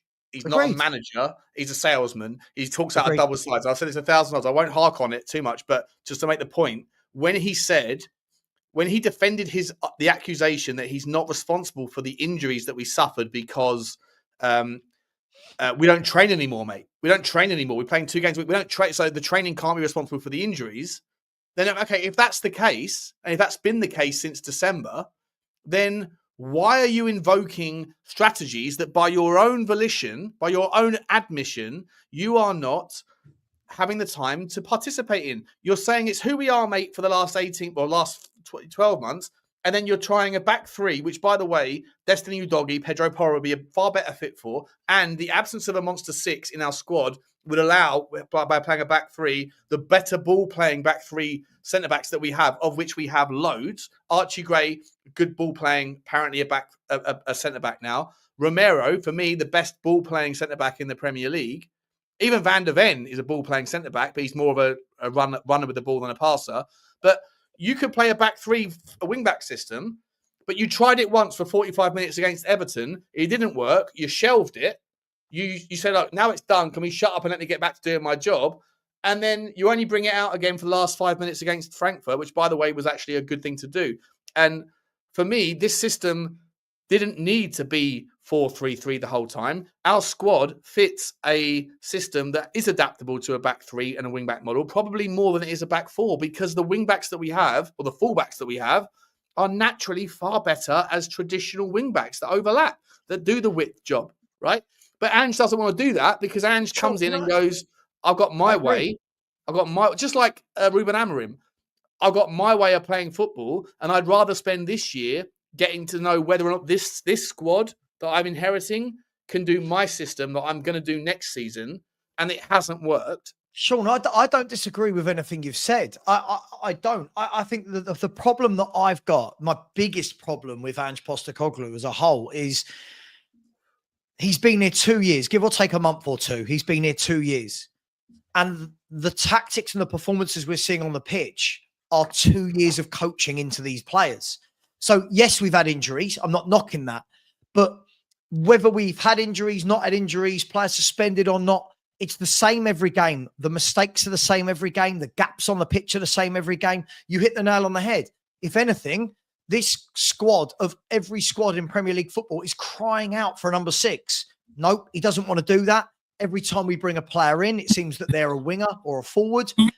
I genuinely don't understand that after 2 years how we look like this. Now look at Bournemouth, how they look after 2 years under Iriola. Now, by the way, I'm not even going to the top teams here. Now look at how Fulham look after a few years under Silva. Right? Look at how Brentford look under Frank. These clubs, I've purposefully not gone to the biggest clubs in the league. Villa look under Unai as well. Shut up, yeah, your boy. But what Unai Emery's done at Villa is, compared to what we've done, sensational, night and day, right? Yeah. But again, this is what they're paid to do. You're on the training ground week in, week out. He's got to stop telling people that we played well. Every press conference is the same.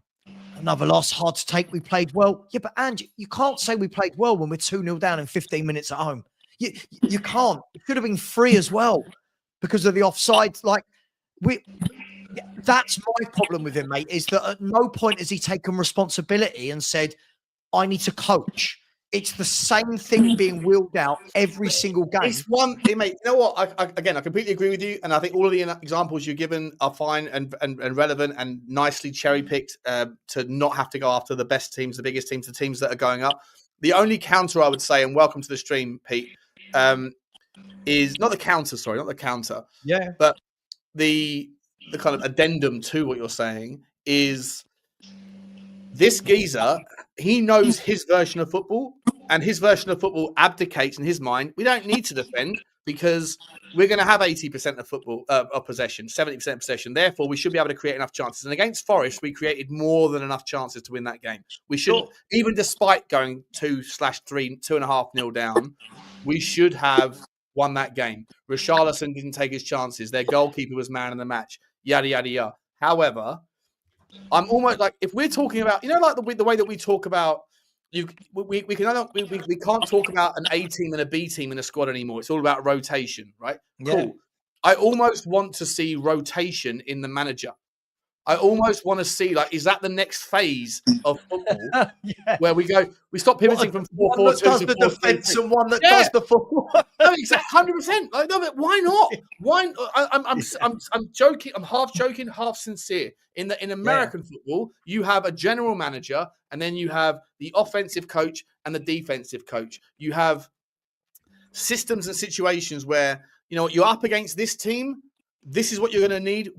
On this basis, imagine if you could have 3 managers at Tottenham Hotspur, right? And you go, we're 3-0 down in the second leg against Bodo Glimt, for example. The only way to get this done is with a gung-ho approach. Ange, step up, bro. This is your game. But we're going to Liverpool. We're going to Liverpool on Sunday. The perfect man for this is Nuno. But Sean, can I just bring Nuno in? Let Nuno pick the team for this game. Let Nuno set this team up for this game. But Sean, I think there is an argument that we need to adapt. Yeah. Can I throw a point in, Sean? Can I throw a point? Listen, and again, listen.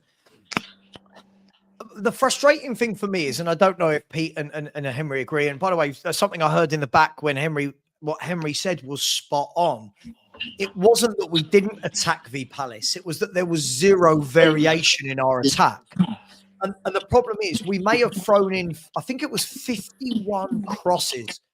The problem is you're going to win 3 or 4 of those headers. But if you said to Murillo and Milenkovic, what do you want to defend against all game? Murillo and Milenkovic are going to say, crosses into the box. We love it. We live it. We breathe it. This is what we do, right? The problem was that the moment James Maddison wasn't on that pitch, we had no other way. We didn't go through the middle. Everything was get it out wide, put the ball in. And to be fair to Richie, who I don't rate, but who I do think, by the way, is better than Solanke, by the way, Richie got his head on a few. And on another day, I know that's how bad it's got, Henry. That's how bad it's got that I'm talking about Richie. 120 million, the pair of them. Right? But Sean, my point is this. If you look at all of our best performances, and I don't know if Henry and Pete agree with me, all of our best performances this year have been when we have stepped away from Ange ball. Villa at home, right? City Brentford away. City away. Frankfurt away. In all of those games, we stopped inverting. We played a back 4. Liverpool at home as well. Sat in. We weren't gung-ho. And we all went, oh, that's good.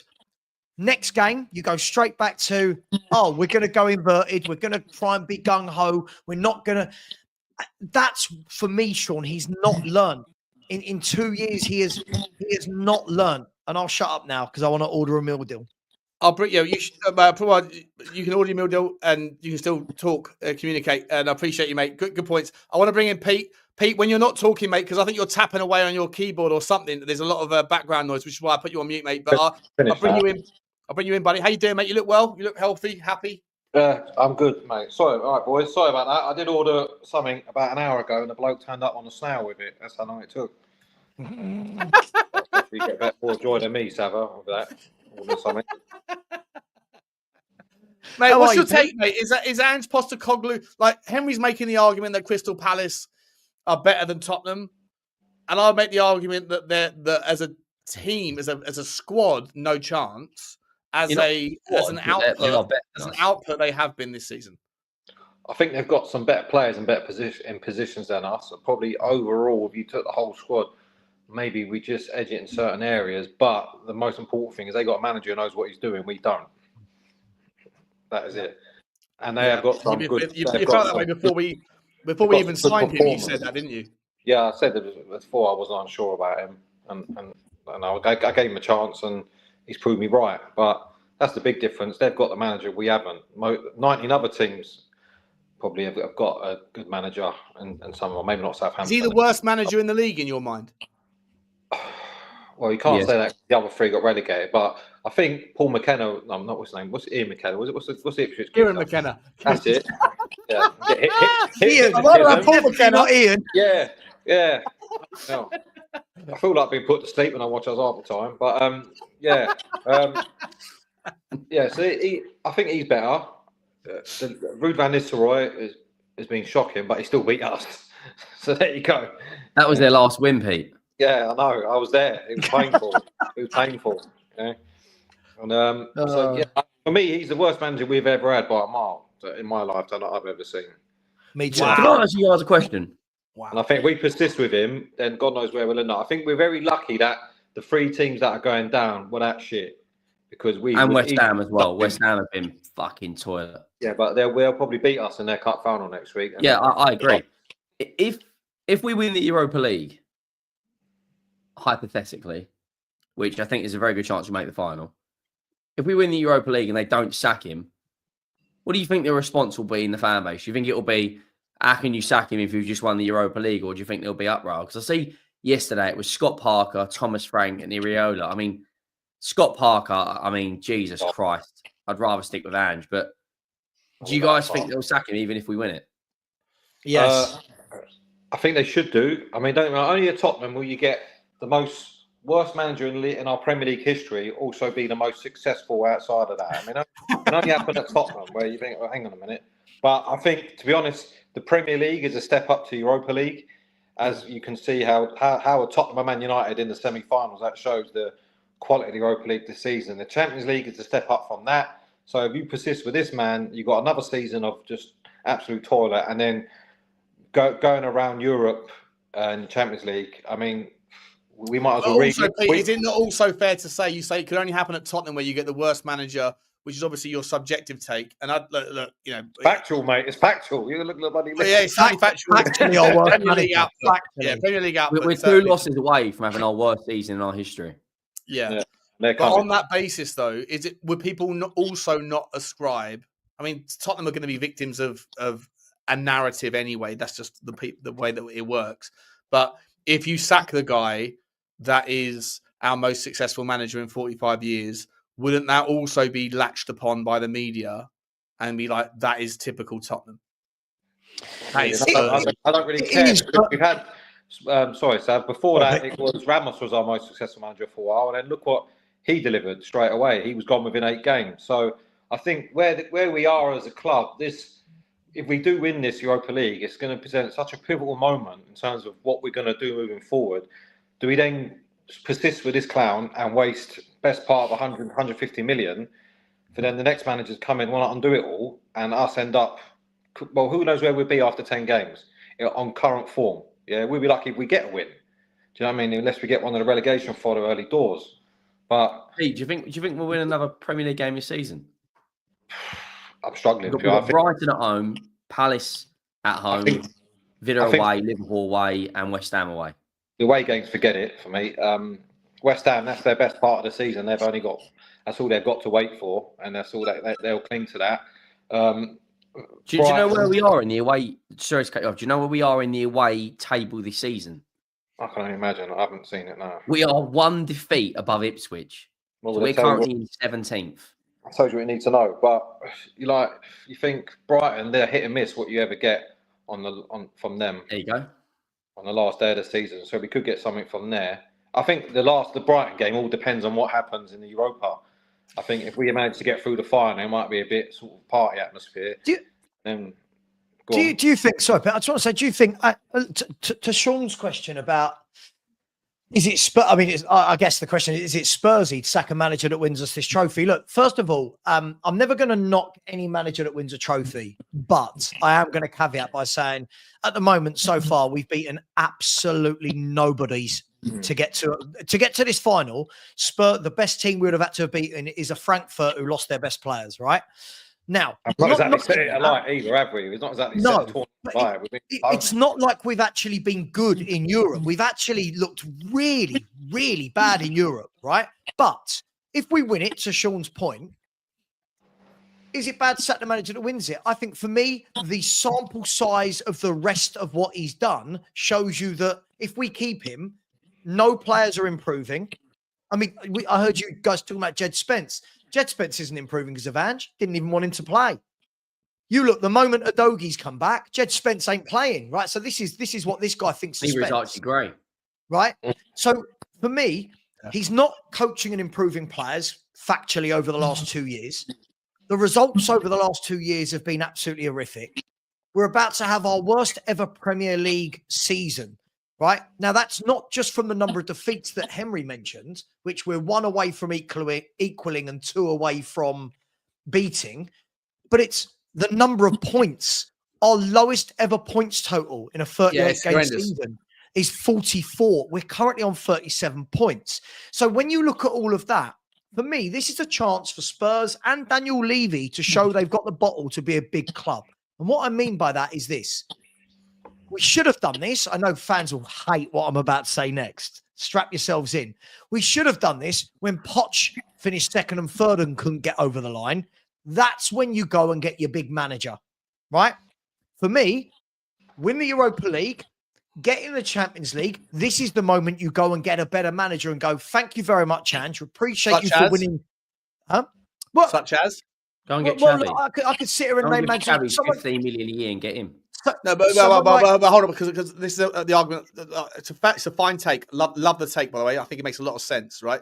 Like you improve at your strength. You don't improve at your weakness. Like you go again. Yeah. From a position of strength. Right? Horses for courses, right? Horses for courses. And I think that there's no problem with that. But I look at Tottenham. I'm not going to like ascribe this like who would join Tottenham. Just forget that. Park that. Yeah. Okay.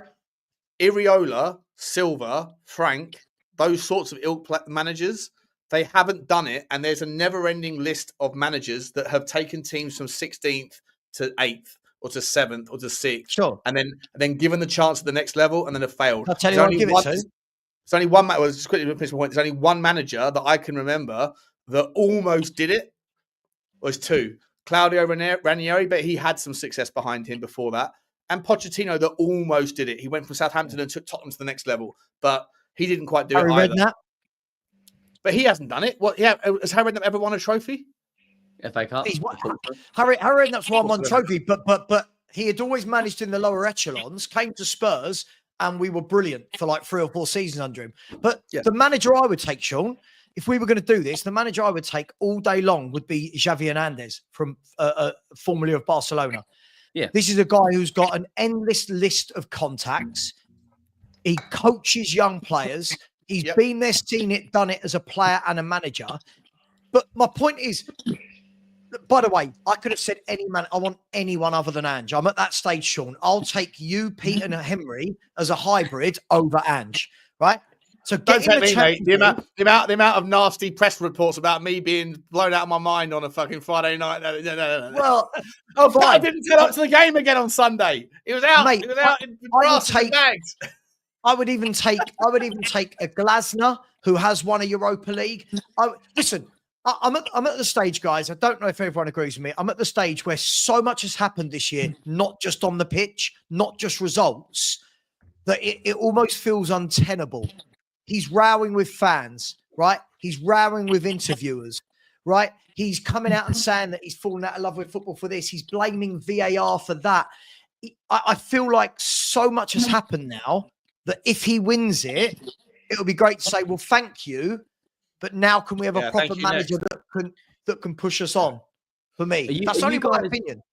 Are you guys concerned that if we don't win the Europa League, that we will be in a rut for the next 5 years? Yep. I think financially, it's a massive moment in our club. I think this Bodo Glimt game is the biggest game in the last since the FA Cup final and since Champions League final for us. Because if we don't, I'd even argue it's bigger than the Champions League final because in terms of the financial standpoint for the club, because Tottenham are in a much better position then. If we don't win this Europa League semi-final and final, you can kiss goodbye. Van der Ven will be looking for a move. Guarantee it. These players are not going to sit and think, hang on, I'm not going to sit around here 16th, 17th. Like, Man City are already tapping up Udogie. Liverpool are looking at Pedro Porro. Berghvall, we got to put him down to a new contract. But when you said, like, Crystal Palace have got a better team and you're rolling out names like Mitchell and Muniz, I'm saying... A lot of their players are going to get taken up, though. But they're not Morton's going to go like, City. Liverpool and Man City, if they genuinely want, like, you can see the value in Udogie, you can see the value in Porro. And I don't, by the way, disagree with you that Porro's been massively overplayed this season. And I think he's got lapses in, he's not the perfect player. And like, if Liverpool are trying to replace Trent Alexander-Arnold, Porro is the perfect player because Trent Alexander-Arnold was equally as bad, if not worse, at doing the defensive things than Pedro Porro is. So, like, you kind of like that's like a sacrificial lamb for a system that's set up to accommodate for those weaknesses. But are you not concerned? I think our defense on paper, not just our defense, but our options behind it as well, is arguably top 4 in the league. But when you look at the amount of goals that we concede, the amount of chances we concede, it's ultimately been coached incredibly badly because, like, there's no way that Romero, Van der Ven, Udogie, or Spence, and Pedro Porro, etc., et al., there's no way that team, that defensive stats that support that whole idea is as bad as the quality on that team sheet. No chance. That comes down to a manager that isn't either accustomed to, trained in, or even cognizant of the requirements of defensive elements of football. And the absence of that, for me, is why we are where we are. We're very good at doing things with the ball, but without the ball, we're shocking. And by the way, all of that is irrelevant. Even if you fix all of that, people like Rodrigo Bentancur that can put in half a game shift against Frankfurt and everyone sit there and say Bentancur's sensational. I'd love to hear you guys' takes on this. Rodrigo Bentancur, for me, is so wildly overrated as that fucking 6 in our system. You can't say that because that's negative, mate. Sure, I've been saying that for about a year, mate. I've been saying that for a year. The only reason he's got his height is because he banged in a few goals. He never actually got it through running a midfield in a game. I've never seen him do it. Yeah, he was good the other night. Don't get me wrong, but I don't think he was, mate. I don't even think he was that good on that night. I think as a defensive, he played a bit more defensive, and he was putting in tackles and all that. You see him sort of doing that role a bit more. Does he mean all our prayers have been answered as a number 6 position? Absolutely not. But to me, if we got an offer for him, I'd say see you later. As with all the midfielders. See you later. With all the midfielders, to be honest. Yeah, I said this under Conte, Pete. I said this under Conte. I never saw it. He went for a goal glut, didn't he? Before he got injured. Yeah. Remember that it was like when we had under Conte, where we'd be 2-0 down at half time and then come back to either draw or win the second half. Yeah. And he was nicking a few goals here and then. It was like, oh, this bloke's world class, whatever. But he's not. He just scored a few goals that made him look better than he is. But also, both games passed him by. All of those very good performances. See, I said, listen, again, he's a decent footballer. He's decent. You know me, guys. I'm not one to throw superlatives at everyone. He's decent. What happened was when he was playing under Conte, I thought that he was very, very good against the bottom half teams. I thought when we played in those games, it was like, oh, Bentancur played well today. Whenever we played against a better team, I never noticed him because he was outclassed by better midfielders. 100%. Now, he's another one that has been elevated to being better than he is because he was injured. So I've been having this conversation this year with people where people were like, oh, but we missed Solanke. And I'm like, well, Solanke for me didn't do anything before he was injured. He hasn't done anything since he's come back. I'm not going to move it to Solanke, but Bentancur for me now, still living off that. Yeah, but the injury. Sean, I'm with you. Move this guy on. Get a proper midfielder. Go to Palace, test their result, and say we want Adam Wharton. Test their result. We want Adam Wharton. That Højbjerg it was miles better than this guy. Yep. If Højbjerg had half a yard more pace. Sorry, Pete, I'll let you come in. If Højbjerg had half a yard more pace, he would have been a £100 million player. Like I thought he was sensational, but it was too slow. Sorry, Pete. He's going to be in the Champions League next season, Højbjerg. Marseille are doing really well. They're second in the league. I was always a defender of Højbjerg. I think he got undue stick. But it was when it was him and Skip, because Skip came through the academy and Højbjerg didn't, he got unnecessary grief. And then when, obviously last season, he struggled a bit with playing under Andrew's system, probably because he realised, like, what are we fucking doing? Yeah, like most of the team came out and went, what's going on here? Like, this is crackers what we've been asked to do. And it just can't work for him. And we've seen that. So I mean, Henry, you said about Andrew's away form. The home form has not exactly been mustard either. Yeah, I think we're 14th home form. 7 out of our 8 home games. I mean, only, if we had only 2 clean sheets all season, Pete. Yeah, Six, I mean, at home. 6 wins in 17 at home. Under Ange, if we got a naming rights deal now, we'd have to call ourselves the Bonnie Blue Arena because every time we get a visit for someone, we get fucked. Yeah. Yeah, we get fucking run through by fucking everyone. That is the legacy of this.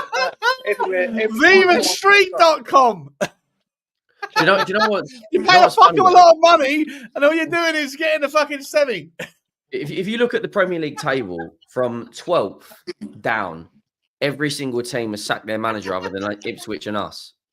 Yeah, but Ipswich you can understand, because they're just. He'll bring them back up.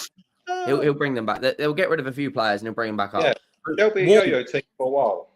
Wolves have won their last 5 games and they've got fucking Leicester at the weekend. Wolves could win 6 in a row, and we've won 1 of our last 7. If we weren't in this Europa League, right? If we weren't in the Europa League, he'd have been sacked in November. Let me ask this, boys. Let's move the conversation away from the kind of bigger picture things. Let's get into the specifics, the nuances of the specifics. Sava just mentioned a minute ago he's not impressed with Solanke. I agree with Sava on a lot of points. I disagree with him on a lot of points. The Solanke analysis, I disagree with him on. I think Solanke is really... I think his whole career has been shit. His whole career is awful. Sorry. Name me one thing he does well, Sean. What's he good at? Pressing. He's wonderful at linking the play. He's wonderful at holding the ball up. He's wonderful at his work rate, his workhorse nature, mate. He ain't one of these bad boys. He is nothing like Mr. Brennan Johnson. Hang on, Sean. The stats and data does not back up. The stats and data does not back up that he's wonderful with his link-up play. Over 50% of the time this year, he has given the ball away when it's being put into him. Yes, he works hard. What? Yes, he presses. Hold on. You're saying possession lost 50%. Is that your ratio? Mate, one of the it depends which place you want to go to. When I watch this guy, I'm going to go to SofaScore right now. Let's look him up. Sure. When I watch this guy play. Go on. Carry on. I think he's cut out. I think Richarlison is only 3 goals away from Dominic Solanke's goal record this season, and Richarlison's been injured for 70% of it. I think with Solanke, his hold-up play is decent, but the main reason we brought him in was to score goals, and at the moment, Brennan Johnson, Son, and Maddison have all scored more. We've spent 100. The biggest thing about this football club is we spent £210 million on Solanke, Brennan Johnson, Odegaard, and Richarlison, and none of those are consistent. None of those are consistently putting in good numbers, consistently putting in good performances. Odegaard was good against Forest, but been shit for a lot of the games this season. Solanke's got 7 Premier League goals, and Richarlison's got 3 Premier League goals. Brennan Johnson to be our top goal scorer is hilarious because he's good at back post tap-ins, and that is it. He can't beat his man. He can't win a duel. He can't win a header. He can't win a 50-50. He doesn't use his pace effectively. And I'm not coming on here to absolutely shit on Brennan Johnson because I don't think it's all of his fault. But £210 million on Brennan Johnson, Solanke, Richarlison, and Odegaard is absolutely horrendous business. When you look at Forest replaced Brennan Johnson with Elanga and Callum Hudson-Odoi, and both of those wingers are better than what we've got. You look at, we've spent 400 million euros coming up under Ange Postecoglou, if you quote him what we got for Kulusevski and Porro. And out of all of those, the best player we've signed has been Berghvall. Yep. And does that make an art? By the way, because I'm used to having before I get into this, let me pull this back for a second. I just on this one. Let's use. I'll bring Solanke back in. I'll seamlessly thread it back in a second. But just let's give it for a split second. If the best signing we've made in the last 2 years is Lucas Berghvall, and a lot of people would argue as well, Archie Gray's been a pretty good breath of fresh air. Paratici get too good of a review from some? Because I spend a lot of my time with Johnny and with Dave, right? A lot of time I spend a lot of my I'm either by myself or I'm with Johnny or I'm with Dave, and most of the time I'm with Johnny. And Johnny's like Paratici can do no wrong. Dave is like Don Paratici can do no wrong. And both of them say Johan Langer is shit. And I would make the argument that Lucas Berghvall is the best signing that Tottenham have made ahead of anything that that Paratici brought in. But I think Berghvall is an absolute hit. But who was Paratici's best sign? He brought in Romero, Udogie.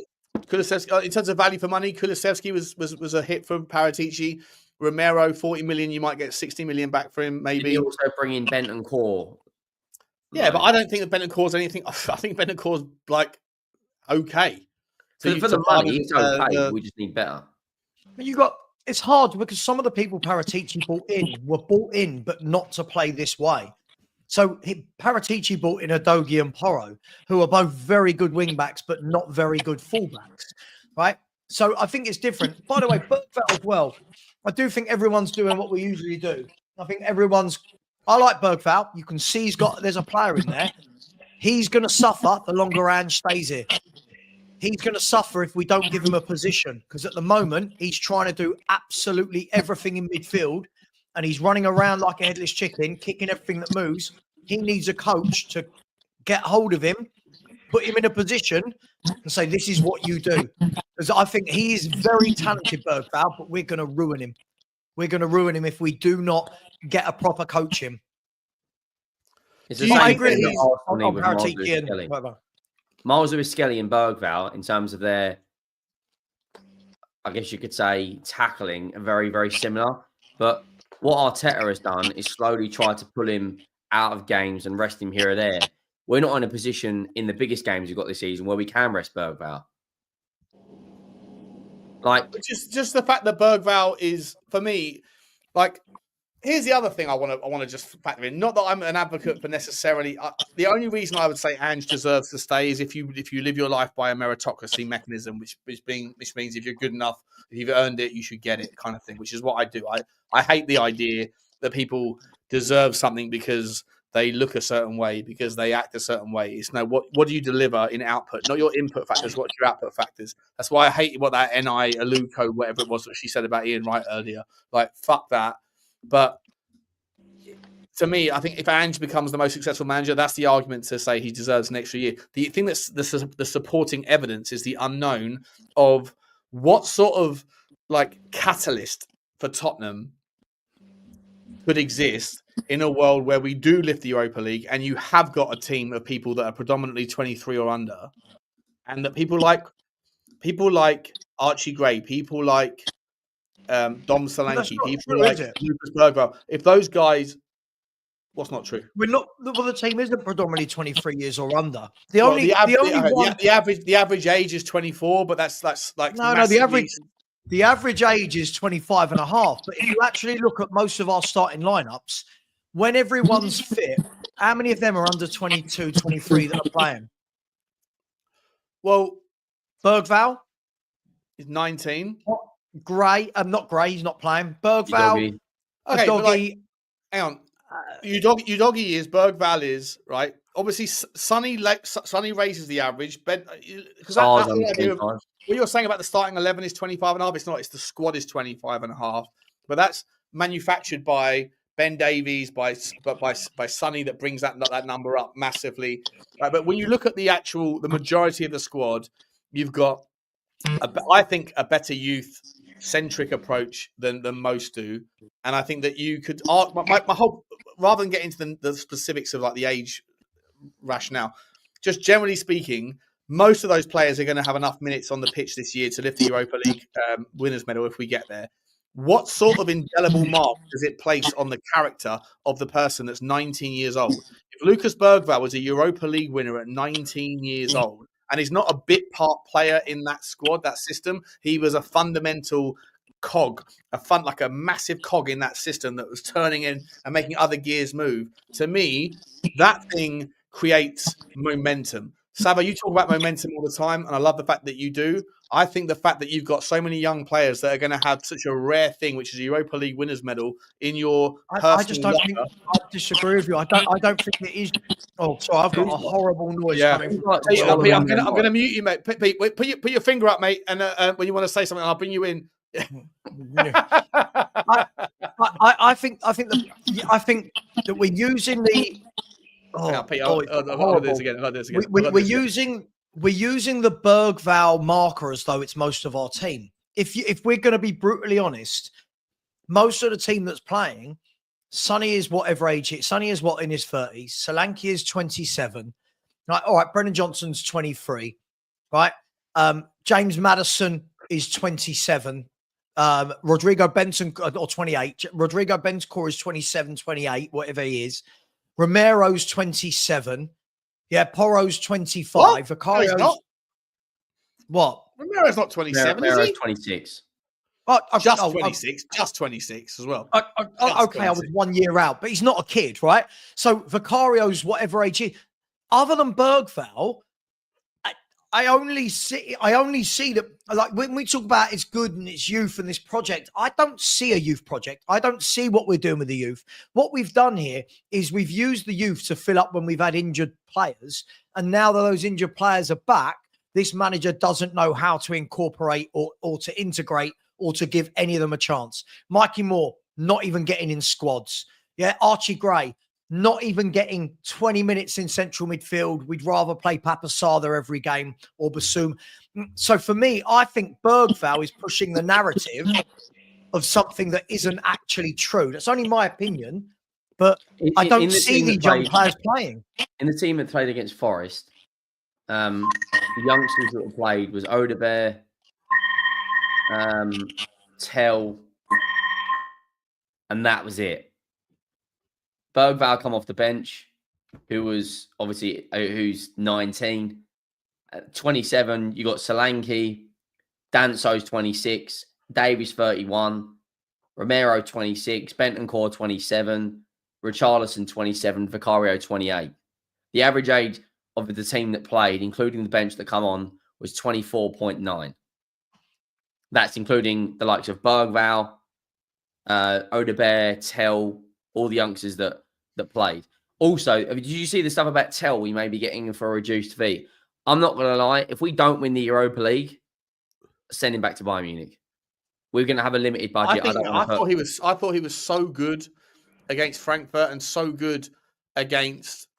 He was better against Frankfurt, but even against Forest. He's someone. His stats are awful against Frankfurt. He beat his man once in the whole game. You can just tell he's a guy that he did there. I didn't mean to, but you can just tell that he's a guy who is like, I know what's going to happen. It doesn't matter what I do unless I put in a worldie. Then the second that Sonny is fit, I'm going to get dropped back to the bench, and I want to play in the final or the semis. So I need to put in everything I can. I do everything I can in what is essentially a dead rubber game for Tottenham against Forest in the league. It's irrelevant, but not to him. It's not. To him, it's a showcase. To him, it's a display of give me a chance, boss. And you know what else I saw? Not to get off the topic, but the same from Wilson Odobert. The only two major bright sparks from that Forest game were those two players who attacked for the first time down multiple fronts.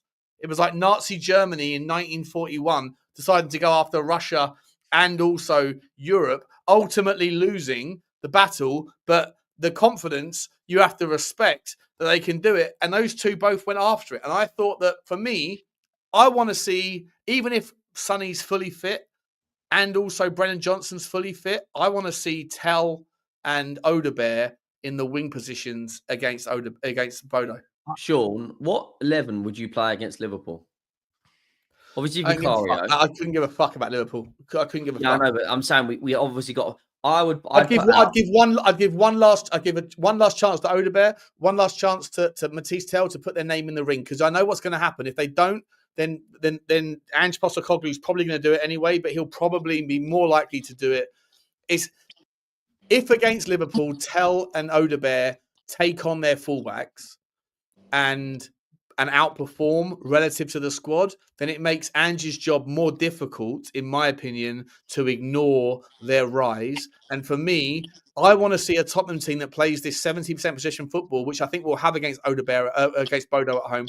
I think you will see those two going down both sides, both left and right. I think, to me, that offers far more value with Solanke at the top rather than Richarlison, and with a fully fit, fully baked in, determined, desirable. So I'll tell you what the front three is going to be against Bodo Glimt.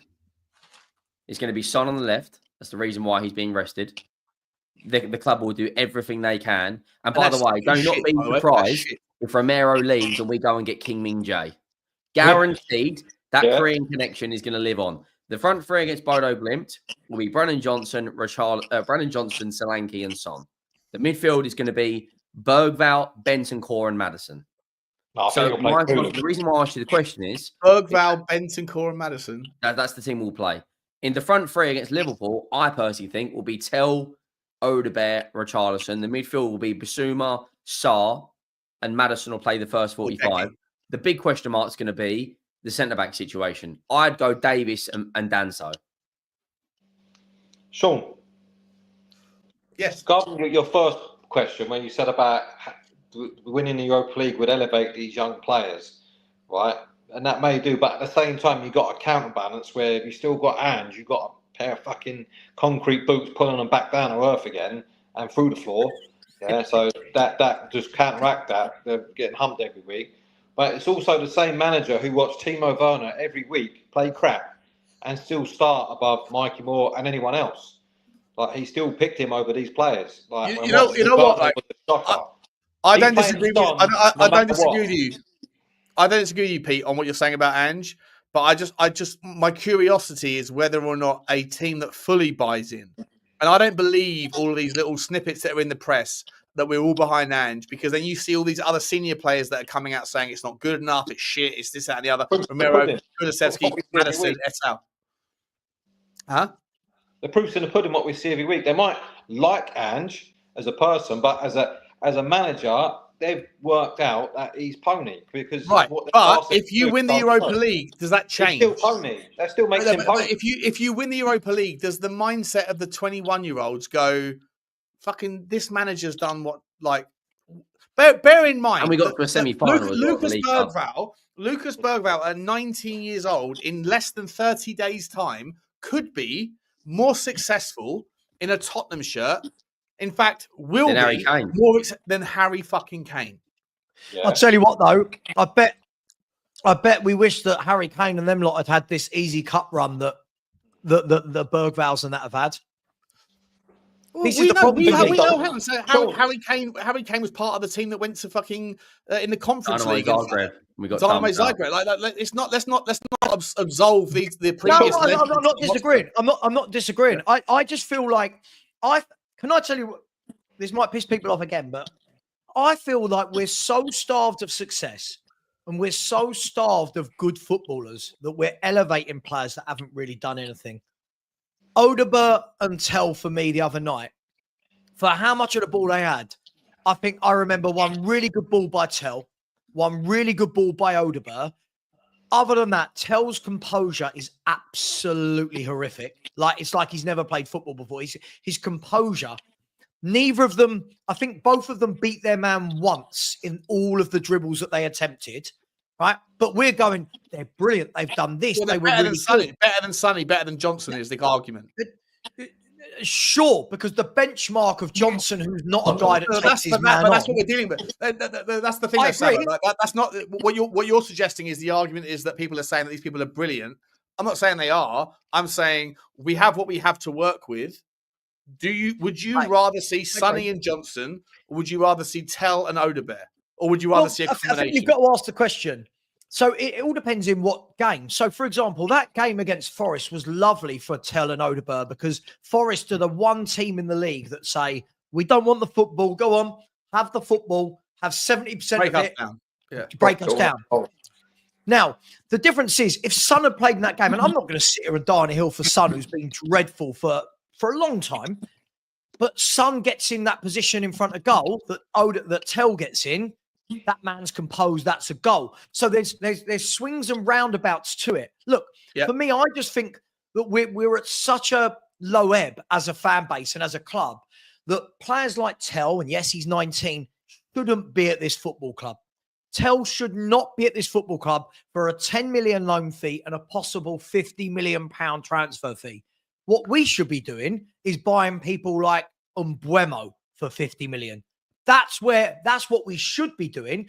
But again, what's the sell-on fee for a player like Mbeumo? You buy Tell in, and it works. Look, he's okay. I hear you on that. I hear you on that. He's okay. There's been a natural pivot, Saba. Like, it's not just me that's saying this. The geezer that's the football finance guy on TalkSport. What's his name? I know who you're talking about. Guy with the glasses. Guy with the glasses, yeah, I forget his name. He's always saying that there's now a natural. I've been saying it for years. Like there's a natural transition now towards this notion that buying 27-year-olds is not the same as it once was, because you're not buying ready-made. Right. Because people have to factor in the sell-on value. And as much as we don't give a shit about that as fans, and we shouldn't, I do. I care about these things, so I'm interested in them. But like, you have to, as an owner, you factor in, like, you're paying the geezer £10 million a year. You're paying the club 50 million for 80 million for the player. Is there a chance to get any of that money back 2-3 years later? Or 1 year later, it doesn't work out, and it's usually the answer is every no. signing, Sean, aren't we? That's the problem. No, We're doing it with every signing. Like 100%. But Mbeumo, for me, you're not going to hear me disagree with you about Mbeumo. By the way, I love him. I think for me, get your weaknesses sorted. If we're saying, right, I don't know what you guys think. If we're turning around and saying we need 2 better wingers for next season, if that is the case, I'm not going to disagree with anyone. But if that's the case, then go and buy 2 better wingers than what we've got, not 2 that are young and we go, they've got potential to be better than what we've got. Because you've bought Odegaard with potential. We've bought Yang with potential. You've got Micky Moore coming through the youth team with potential. You can't then go and buy another one with potential. At what point do we turn around and go, well, we built this stadium. When's the potential going to get a chance to fly? And that's fine. So on that basis, then, are you against the idea of signing Dean Huijsen? But Dean Huijsen has shown he's not potential. Dean Huijsen's playing for Spain and been brilliant for Bournemouth for 2 years. This isn't potential with Dean Huijsen. He's doing it. Dean Huijsen stepping up in games and looks brilliant.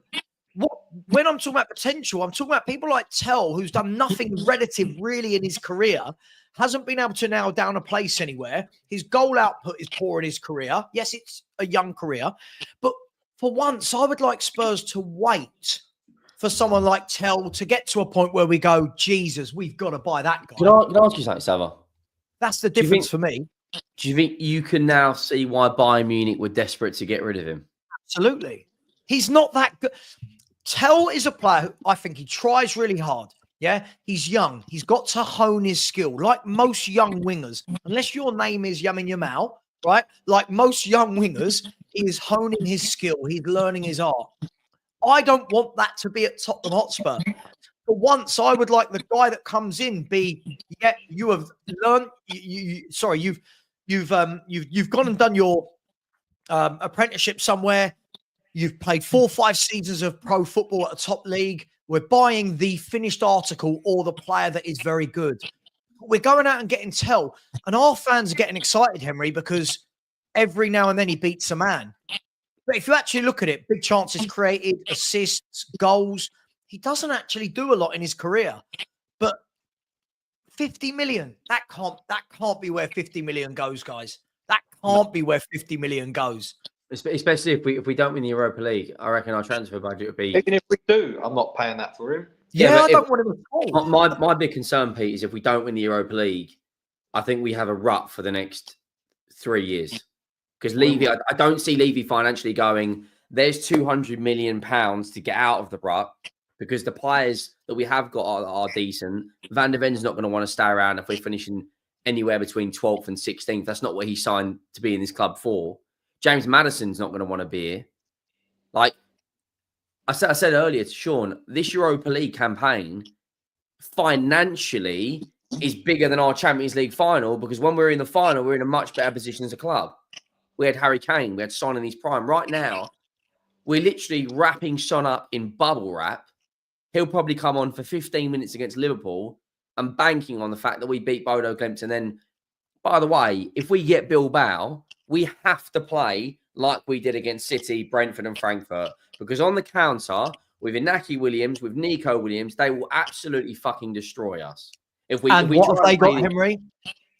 They've got Sanse in the number 10 position, who is a brilliant playmaking goal scorer. It's in their stadium. Finals in their stadium. Have you seen the ticket allocation side to that? So Bilbao get 30%, we get 30%, and then we get 35, Bilbao get 35, well, potentially whoever's in the final get 35, and then there's like another 30% to neutral fans, and then 10% to away fans. Can I ask you guys, though, right? Can I ask you guys, this whole thing about Tell, right? And I get it. People are saying, all right, I wouldn't pay 50, but I'd pay 30, whatever it may be. Do we truly believe, lads, that across every league in world football that you couldn't go and get someone like Tell for 15, 10 million if we scout properly? Look what Brighton does. There's young wingers everywhere, and we're talking about 30 million for I genuinely don't put 50 million on the table and go and get Brian and Buemo. Or Visa. Ollie Watkins apparently is leaving Villa for about 50 million. I'd quite happily take a punt on him for 2 years. He's unhappy at Villa. Sorry? He's unhappy at Villa, apparently. Yeah, exactly. Because Marcus Rashford's getting all the hype. But Villa financially have spent 99% of their budget compared to what club revenue's bringing in. They are banking on getting top 5 and winning the FA Cup. They're not going to They've made a fucking fortune out of the Champions League this year. Yeah, but they're not going to. I think they don't get past Palace. Palace make the final. And I'm not just saying this because I like Palace's team. I just think Palace are very well coached. I think Villa are well coached. Okay, we got a Palace fan on the show today. We got a Villa fan on the show today. And Pete, who are you backing? Do you not, Sean? Do you not think though that Crystal Palace, Crystal Palace, Villa, and Forest could all win silverware as well as Newcastle win silverware, and we just get into these games and fucking crumble? Yeah, you know what though? I get told this all the time. Sean, where's your fucking 92% of all trophies won by 5 teams thing gone now that Newcastle? Yeah, I was going to say it's it's still the same fucking ratio because not this season, it's not.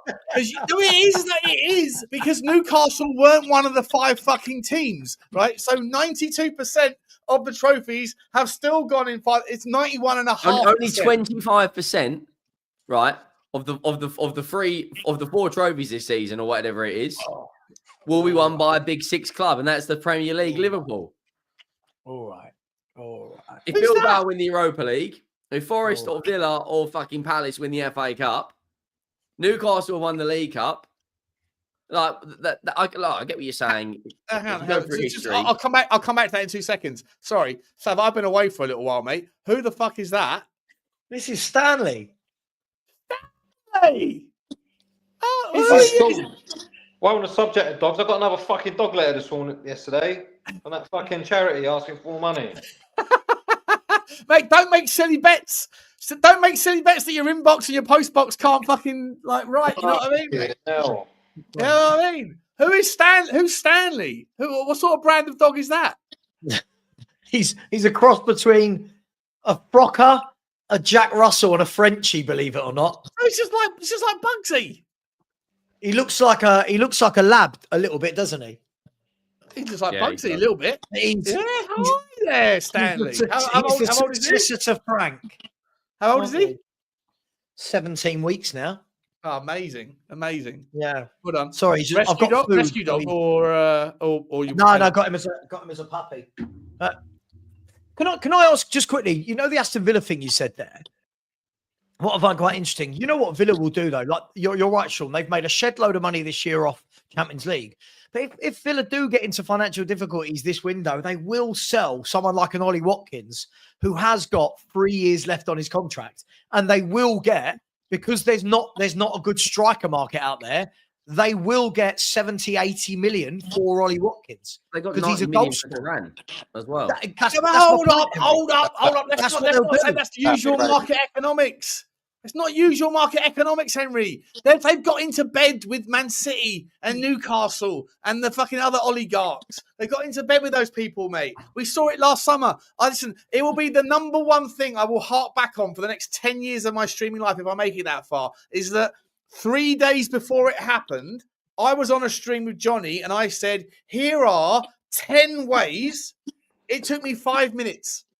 5 minutes, Henry, to make up 10 mechanisms of which could be loopholes for this stupid set of rules. I said, number 3 on the list is, how about one club that has an 18-year-old that's like worth 5 million and gets together in bed with another club that's got a talent for 5 million quid, and they sell them for 50 each. It doesn't make a difference on the net, but it makes a hell of a lot of difference on the ambitions of the owner when it comes to FFP. And then 24 hours later, that exact thing fucking happened between Aston Villa and Newcastle. And I will forever be a legend for calling it. How much do you reckon they get for Watkins, everyone? How much do you reckon they get from if they sell him? An English striker who scores goals. 60 million, 70 million? 80 million. I reckon 70 million, 75 million. Everyone needs a striker.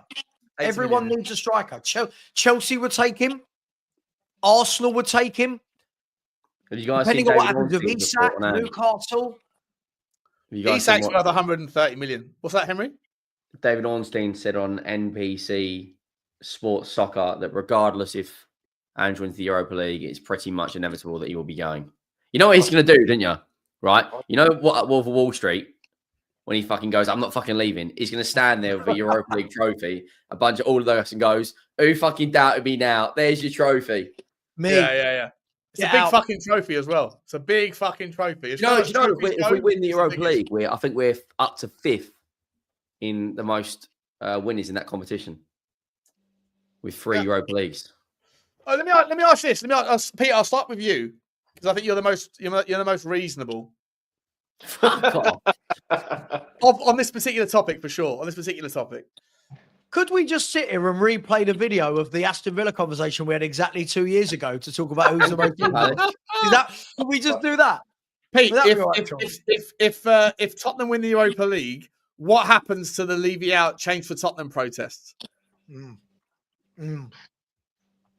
I don't know. I mean, it's the same thing. The pattern with that though. When it comes out, when the results are shit, and then results just keep being shit, so we haven't seen it disappear yet. But I mean, for them, I think there's 2 different movements there. There's Levy out and there's change, isn't there?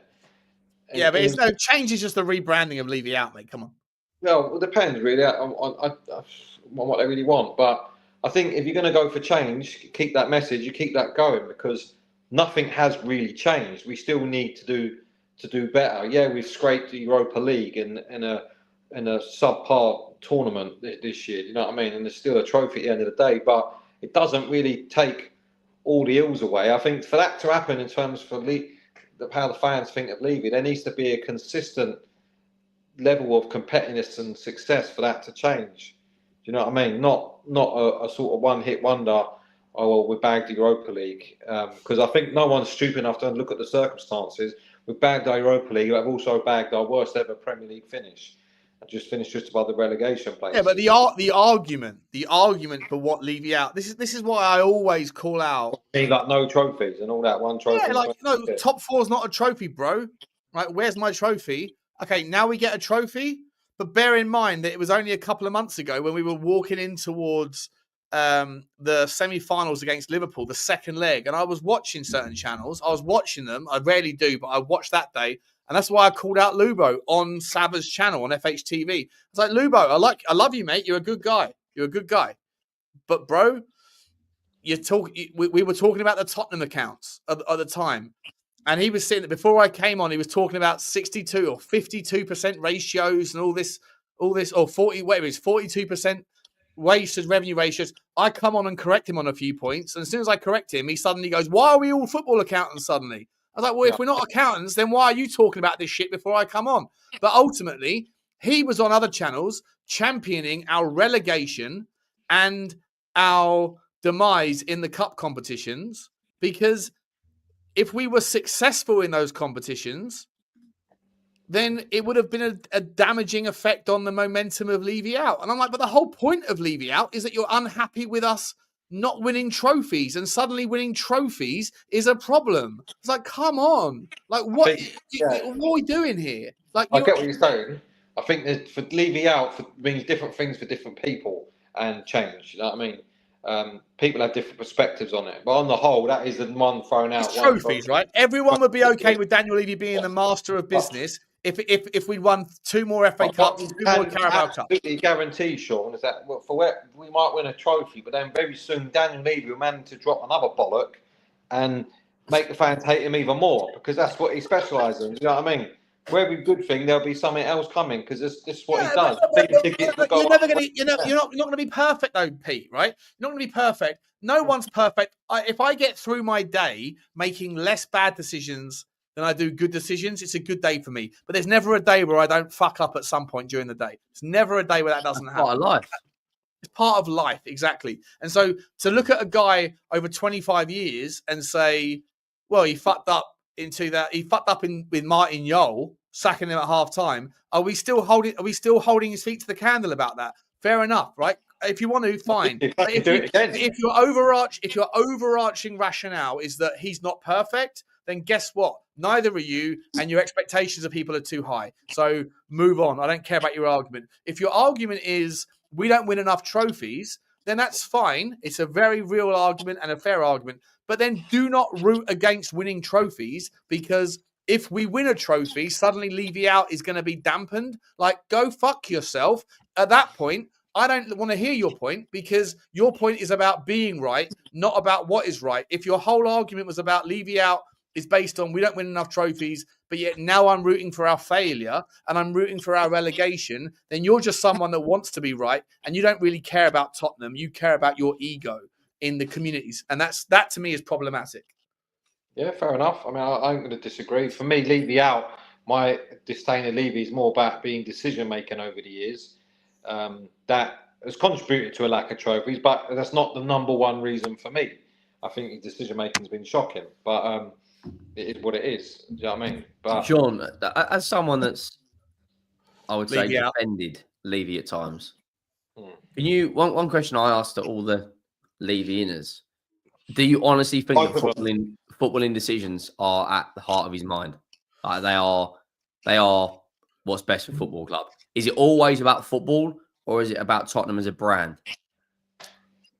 It's definitely not always about football. 100% it's definitely not. But then I would make the same argument for basically everybody apart from a person who's come into the club where money is not an issue and where they have a different motivation for why they do what they do. So I think the only way that Levy gets real success at Tottenham is if we hire a world-class footballing director. Vinny. Campos, someone like that. But he won't do that. What about this guy? Do any of you guys know much about this guy, Vicario, or whatever his name is, the Arsenal guy, the CEO that's coming in June? Do you know what his job at Arsenal was? You must know about him, Arsenal, being a bit being an Arsenal fan. You know his job at Arsenal has nothing to do with football. He was the CEO. His job was essentially managing the football club from top to bottom. And all he did was, Vinay got people, as you do as a CEO, you delegate. And he wasn't into to do anything to do with football. The footballing side of things at Arsenal was the fucking guy that went to Forest. Edu Gaspar. Edu. Yeah. And Edu brought in players up like Ben White, fucking whoever else you want, Thomas Partey. But there were loads of Arsenal fans that fucking hated Edu. Yeah, they still hate Edu. Your old mate, Lee Gunner hated Edu, right? Yeah, of course he does. He's my mate now. Do you guys think that Langer so far, like, what has Langer done? What has Scott Munn actually done from a footballing perspective at this club so far? Can I tell you what's going to happen, Henry? Guarantee, Aaron goes, he goes. Guarantee. Can I tell you what's going to happen? This is me being Savradamus, okay? I reckon, let's see how much of this is true. I reckon the reason that Ange is still in a job and not being sacked is that there's bigger things at play behind the scenes. Because normally, and the reason I say that, guys, is because normally we've never seen a manager do this bad and stay, right? So what I think's happening, the news has come out that Vinay Venkatesham is coming in as CEO, right? I've got a feeling that the first week after the last game of the season, I think Levy and Vinay Venkatesham are going to get rid of Mun, Lang, and Ange all in one swoop. I think they're all going to go. I think they're going to put a new layer in charge. Now, and Ryan Mason and etc. He'll still be there. No, hang on. We'll talk about that in a minute. But that's a minor problem at the moment, right? I think he's going to remove that layer of all the people that matter. The manager, the director of football, and the director of operations, whatever his job title is. I think he removes all of them in one foul swoop. And whether it's Paratici or whoever else, I think that person comes in with a new manager. Now, here's the problem. And here's where the whole Levy debate, I think, has got so many people over the years. If Daniel Levy turned around and said, Vinay, you're the CEO of the company, and most CEOs of companies have full reign to do whatever the buck stops with them, right? Yes, they report to a board, but any decision that way down, they deal with. I would love him to turn around and say, Vinay, I'm going to concentrate on the NFL, boxing, whatever, NFL, Korean patisseries. I don't care, all that stuff. He's going to do all that. Yeah. Vinay, you're in charge of hiring and firing on the football side, the sporting side of this football club. Now, I think if Daniel Levy had done that, if I remove my emotion for not wanting him here, I think he did that. He did that with Scott Munn. Scott Munn just fucking hired his mate from Australia. Yeah, but Levy's still involved, Sean. He's still doing deals. But Levy's still involved. I think the key thing is people want to see him removed, right? People want to see that removed. But I think the worst thing, I make you right, Sean, by the way, and I've said this, and obviously some of my lot, so to speak, are not happy with my opinion on this. I've said to them, if Spurs win that Europa League, it 100% in its tracks kills Levy out protests. It kills it because the very thing that everybody's protesting against, he would have delivered. He would have delivered the biggest trophy in 41 years, I believe it is, right? Yeah. Now, if that happens, you know what I said earlier, Sean, about sacking a manager from a position of strength? Imagine protesting to get a chairman out from the opposite.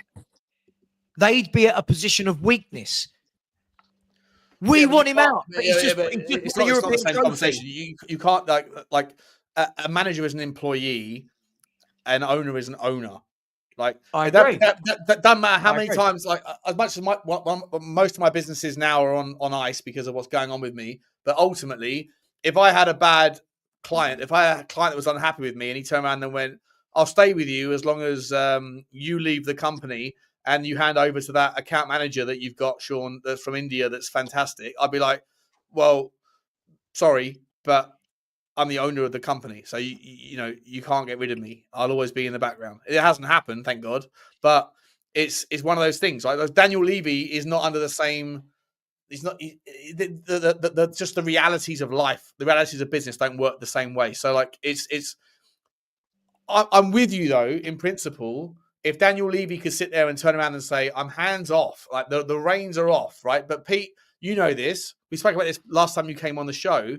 I think you made the brilliant comment when we spoke about this last time, Pete, when you said, yeah, you're right. His hands are off the steering wheel, but he's like the learner driver, or whoever it was. Scott Munn is now the learner driver, and he's in he's the guy in the side that's got dual control, that still has his foot on the steering wheel, his hands on the steering wheel, still has got his foot on his pedal, on the pedals, on the brake pedal, right? And that to me is where Daniel Levy, I don't know whether he can relinquish it entirely, Pete, but like, I don't know whether Vinay Ketchum is as good. I mean, Henry might be able to come in a second and educate us as the Arsenal fan in the room, but like the Arsenal, yeah.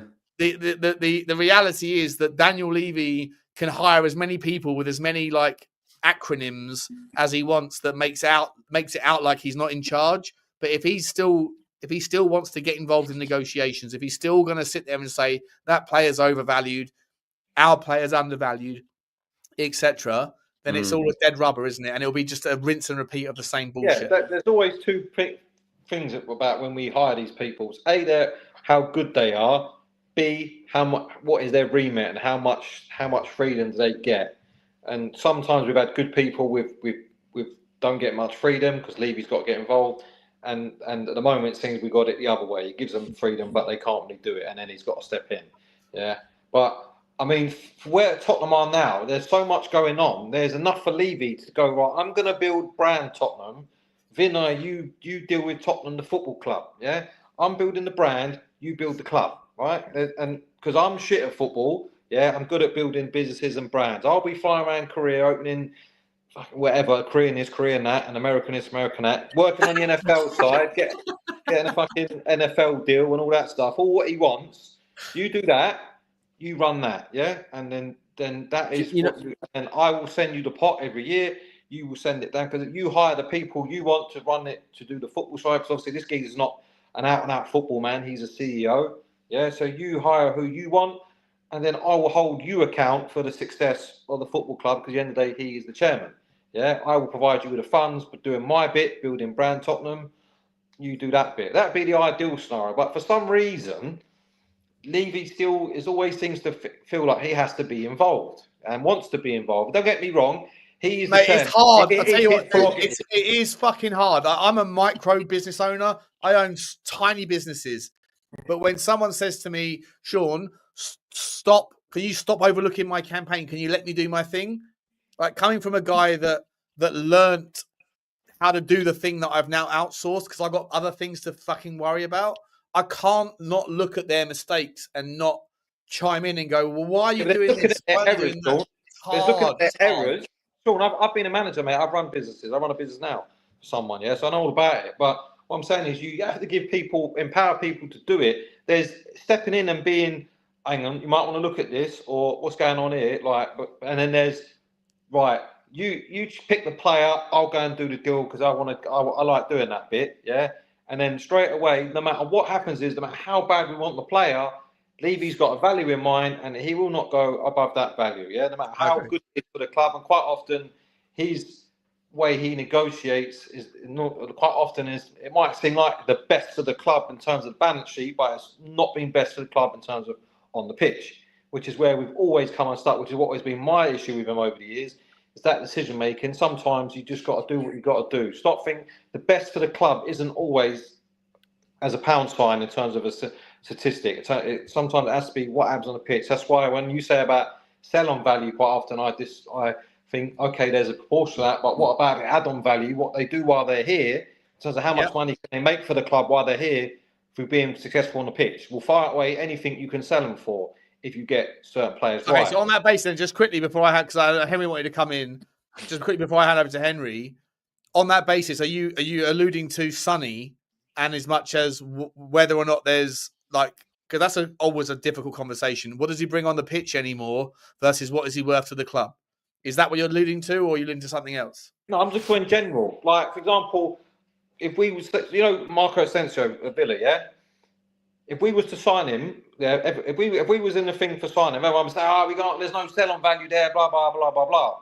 But he's come in, yeah, and look what he's helped do at Villa, where he's given them a leg up. Do you know what I mean? There's clearly an impact he's brought, yeah, which could result in them having add-on value on the pitch, which could then pay.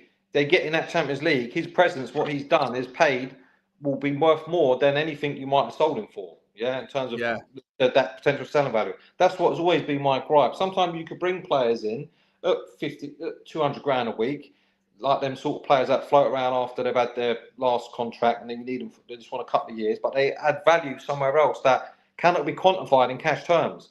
But in reality, if you look at the bigger picture, it has done because they've elevated the club. They've carried us forward. Do you know what I mean? Certain levels. I know what you mean. Like even Kulusevski. Don't get me wrong. There's a balancing act for it. You can't always go that way, but then you can't always think of, well, can I buy him and sell him for anything? But 9 times out of 10, if you buy a good player, a quality player, yeah, depending on what you're paying for them, you will always get something back for them because they will always, if they're quality, they'll retain that quality. Like if Bayern Munich sold Harry Kane tomorrow, they'll get near enough what they still paid for him because he's a quality player. I'd pay it back. I said it before you came on.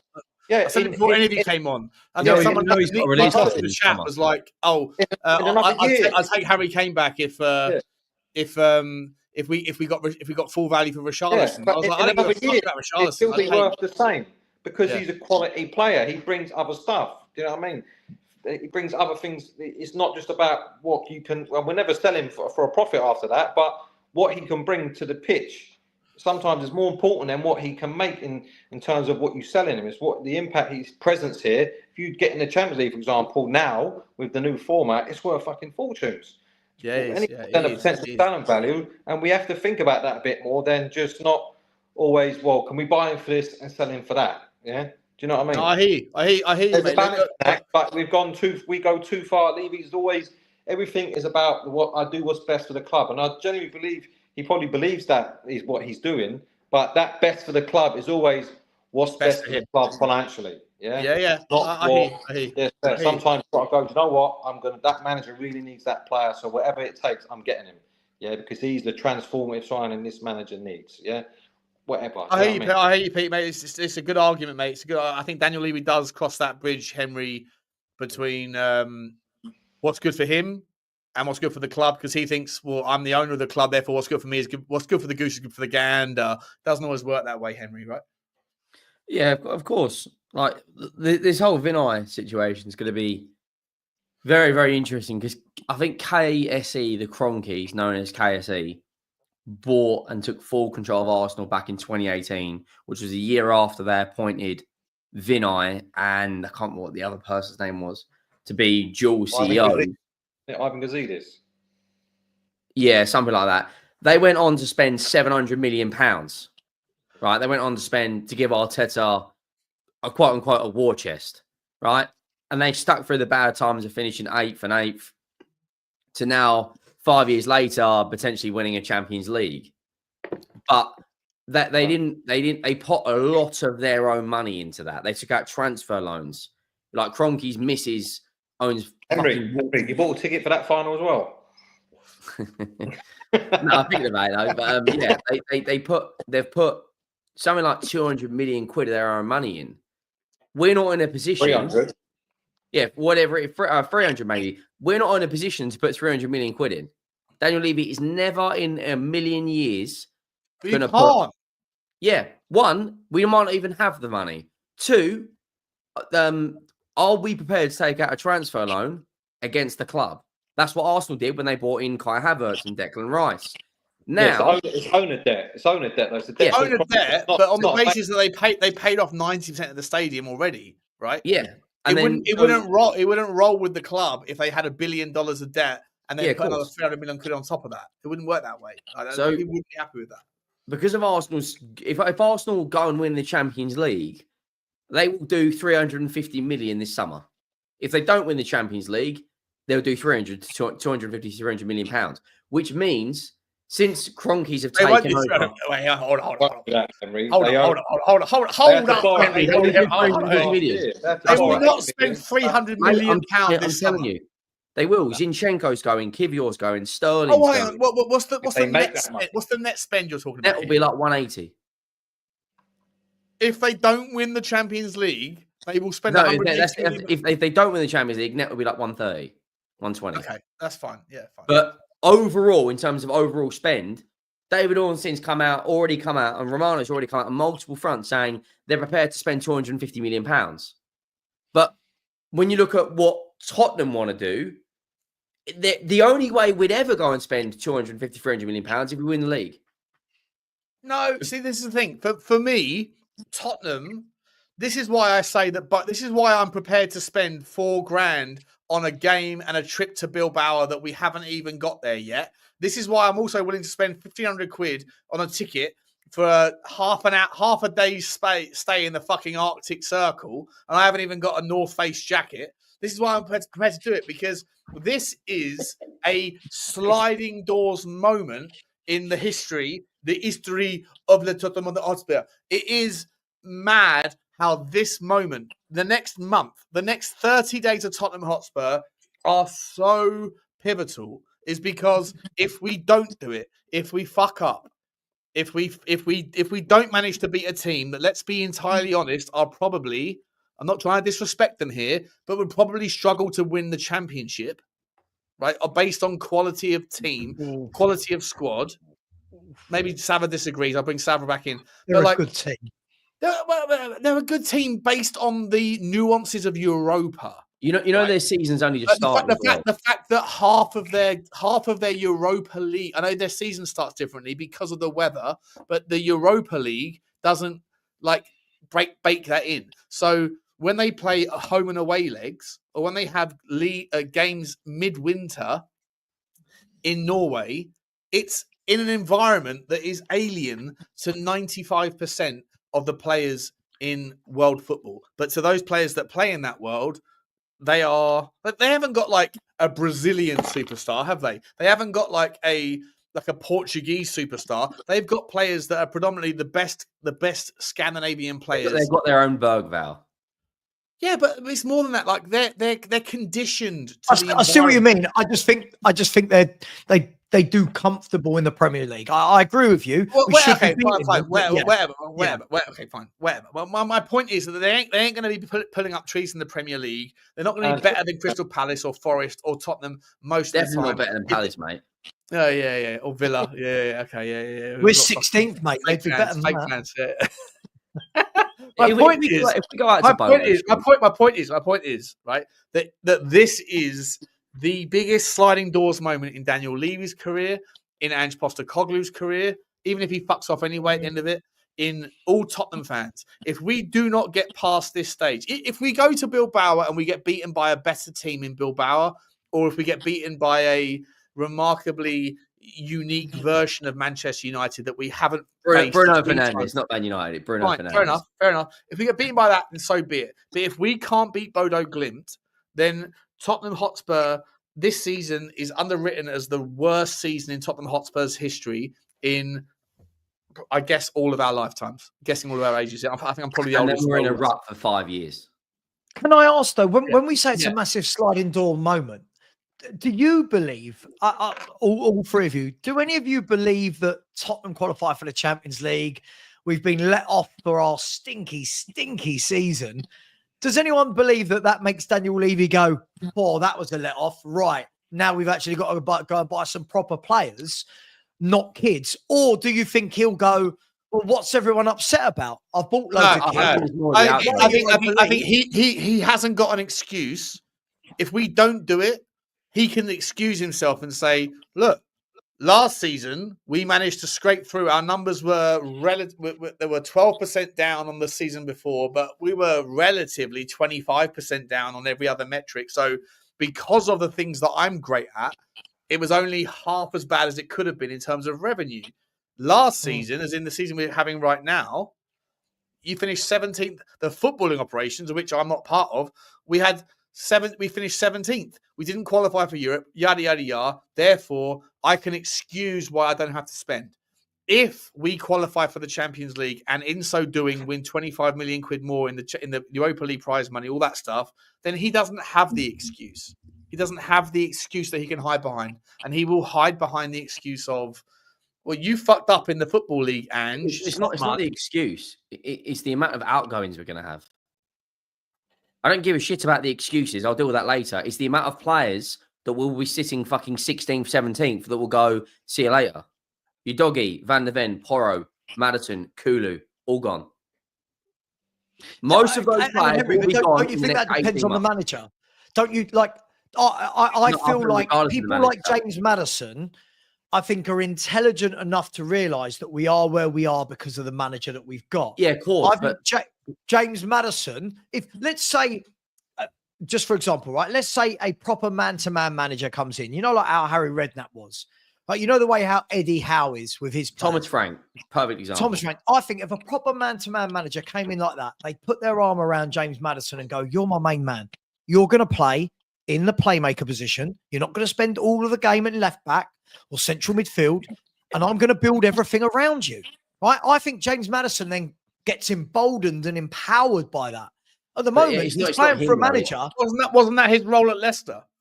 It's what about Romero and Van de Ven that have signed to play in Europe? Udogie that's got City sniffing around. Porro with Liverpool. A lot of players' heads will be turned because they'll be thinking, granted, we made a semi-final against Liverpool. We made a final against potentially Bilbao or Man United. But we won't be in a position to then fucking go and offer these players money. I mean, I don't know why to this day we gave Destiny Udogie a new contract after 9 days and then tweeted out some bollocks. Happy Destiny Udogie Day. I mean, there's PR and then there's a fucking disgrace. I'll be honest. At some point, I mean, if we don't qualify for the Champions League and we want to build a team, we'll have to cash in on some assets. Now, I'll be honest. I don't care if any of them go. I'll be honest. If Kulu goes, I don't give a shit. Yeah, I don't think he's the world beater after peak fan base make him out to be. Who's the player you keep, Pete? Like, if you say 5 players you'd keep, who would you keep? I'd probably want to keep Berghvall, Maddison for now. Yeah, Gray, because obviously we're not seeing much of him yet. That's probably it, really, from what I've seen. The rest of them can all get lost, for I care. Micky van der Ven?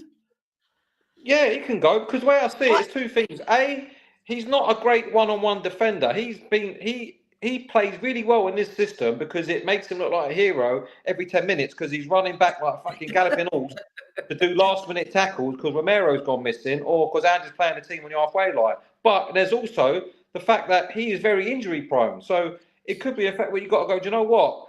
If we can double our money on him and then he goes, say, City and he's injured every season like he's been for us, happy days. Yeah. Do you know what? That's a brilliant point. Do you know what? Whenever it's a good point. It's not a brilliant. It's a good point. But hang on. Are we really saying that there's only 3 players in this squad? No. I think you're missing a point, Sean. There are.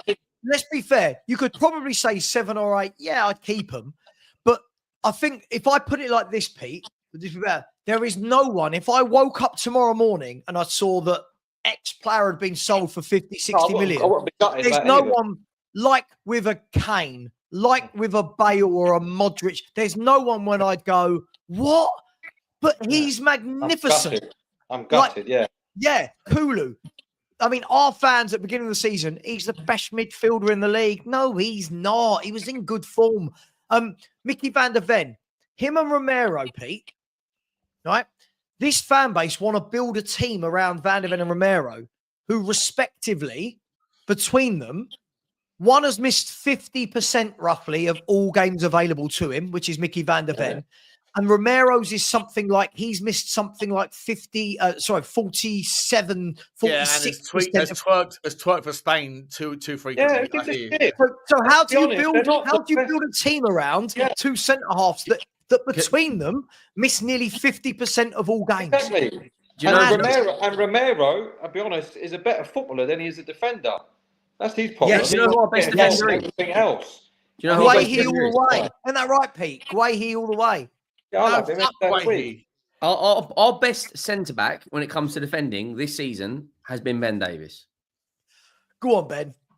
Dependable Ben, who I remember, Henry, as much as you're coming in there with like a fucking narrative, I remember you, mate. I remember 2023 when we were doing this shit before. It was so far you and the geezer below you saying, Spell Ben Davies is fucking rubbish. I was like, no, dependable Ben is lovely. 7 out of 10 every time. Every time. Sean, you know what's happening with Henry as well?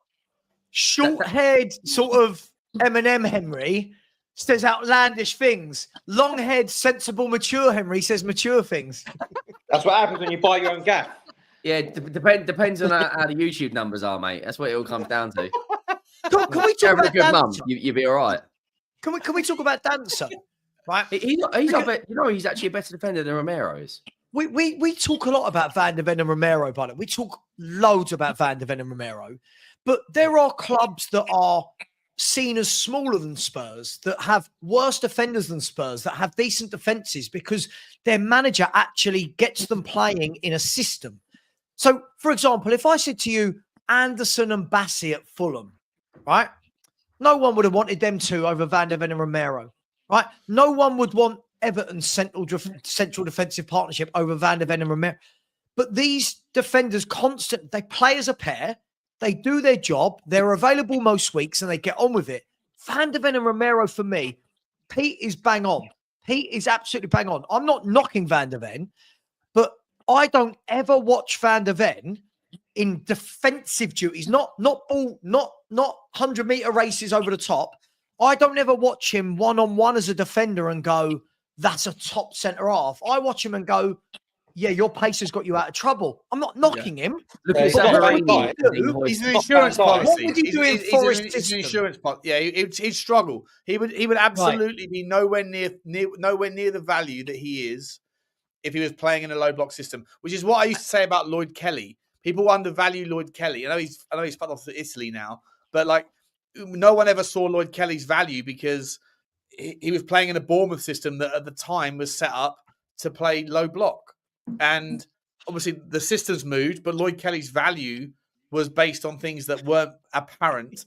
He's failed upwards twice in a year. He's failed upwards twice. He's failed upwards twice. So he's gone Bournemouth, Newcastle, sod it, Juventus. Juve, yeah, exactly. Yeah, fair play to him. But to your point though, mate, you're spot on about Micky van de Ven. Micky van de Ven would not be half the player that people think he is if he wasn't playing in this system. No, and he's cracking the air. For someone who's 9'4", he can't hit the air. Like if he's chasing a player to tackle him, you think, yeah. But if he's got a defender run, if he's got an attacker running at him at pace, you think he's all over the place. Because my question back to you then. My question back to you, Pete, is you said as well. But Pete said you'd sell Micky van de Ven if you could double your money on him and get 80 million, and maybe that's not a bad take. But ultimately, Tottenham have pivoted towards this system. 3 years ago, we were all talking in the Conte era, the post-Conte era, about let's pivot once and finally towards a system we all want to see, which is good, attractive, appealing front foot football. Obviously, this is and we're still waiting for it. When are we going to pivot to? Okay. But the swing was too far, right? Now we are solely focused on that, and we've ignored everything else as a part of very good attacking. But if you still want the things that you once said that you wanted, high line, Man City style type football, front foot, lovely, aggressive approach to football, then having a Micky van de Ven is pivotal for that. Without him, we can't. If you sold him for 100 million quid today, then tomorrow you can't do what you're currently at least trying and failing to do. Yeah, but you forget you're getting 100 million for a player that's only available a quarter of the season most of the time. And and then the more you knock the bollocks out of him with him doing these galloping runs all the time, that is going to get less and less. Do you know what I mean? It's like driving a car all the time, maxing it out, revving the bollocks out of it, and in the end, it's going to conk out. Do you know what I mean? And that's what's going to happen with him. I feel for him, man. How many injuries has he had already? How many injuries has he had already? What sort of car is he, mate? What sort of car is he? Is he a Ford Fiesta that's getting red the bollocks out? He's a Ford Fiesta. Is he a Rolls Royce? He's got the speed of Ferrari, but the defence capability probably the Ford Mondeo. Yeah, do you know what I mean? There's only two defenders in the Premier League that are Rolls Royces. And that's it. Like to call him a Rolls Royce is crazy. Well, who are the two? Wait for the Arsenal badge. I'll put the Arsenal badge over his face. Saliba and Van Dijk are the only two defenders that can be pressed and turn out of it like it's nothing. Would you guys say this? Would you guys? Van Dijk's just in a world of his own, isn't he? Would you say this? When I watch Micky play, I almost look at him. He almost looks like a 32-year-old defender that we're having to monitor, because they've got to that age in their career, rather than a 23? Yeah. If we play rather than a 23-year-old defender who we should say in the next 2 years coming to prime. I'm not knocking him, but his hamstrings are going to stop him being a top centre half. His hamstrings are going to stop him develop some point. He'll get Michael Owen syndrome. Where hang on. One fucking mistake and a worldie from fucking. By the way, Jean-Philippe Mateta, I would take every day and twice on Sunday. Oh, what are we doing here? What are we doing?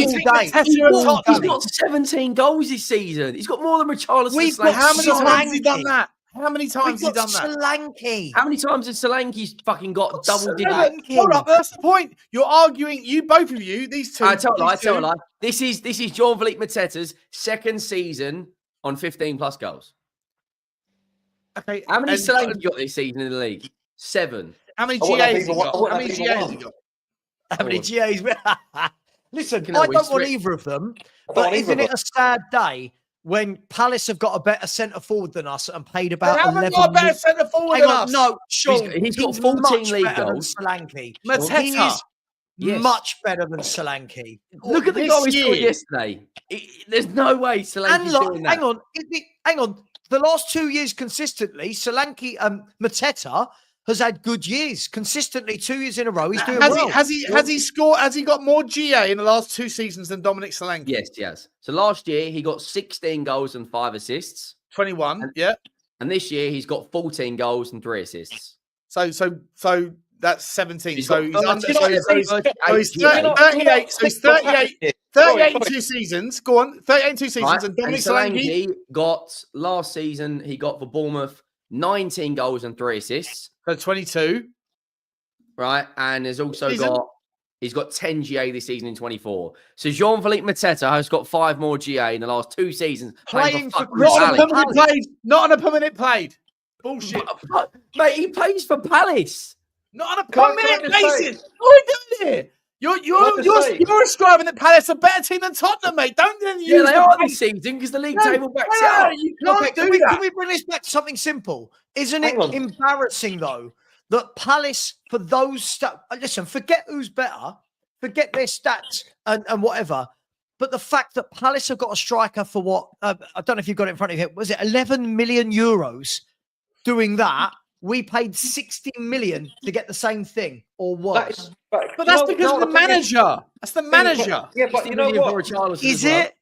This is part of the problem. Yes. Some of us never wanted him, Sean, for this very reason in the summer. We said this in the summer. Hear me out, right?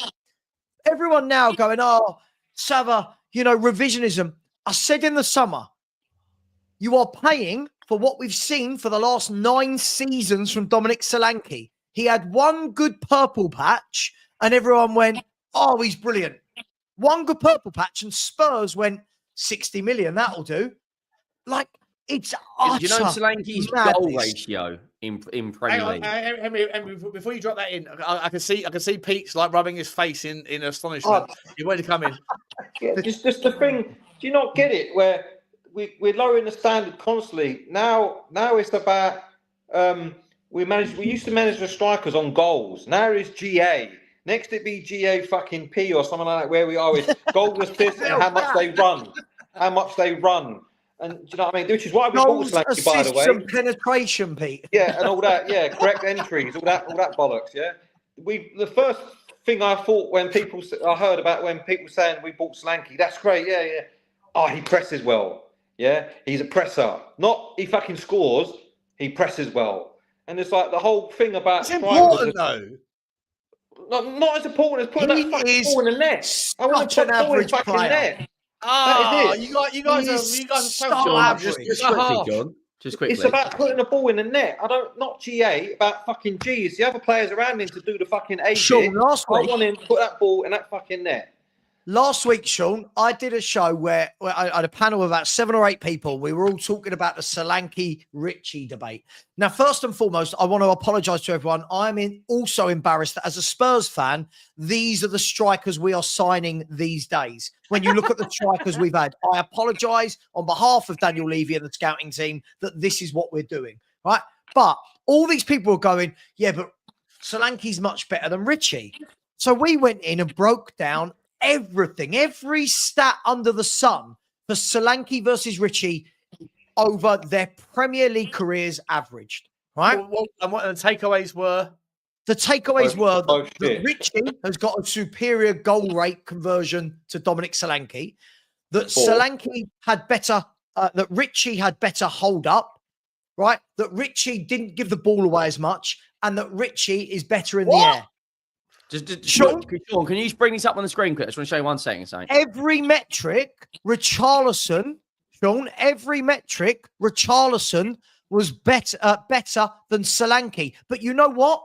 Because fans hated Richalison so much and Solanke's the new shiny toy, everyone goes, Solanke's much better than Richie. He's not. So I just want to show you something quickly, right? This is Dominic Solanke's Premier League record playing for Liverpool, Chelsea, Bournemouth, and Spurs, right? He averages, as you can see, he averages 0.23 goals per game, right?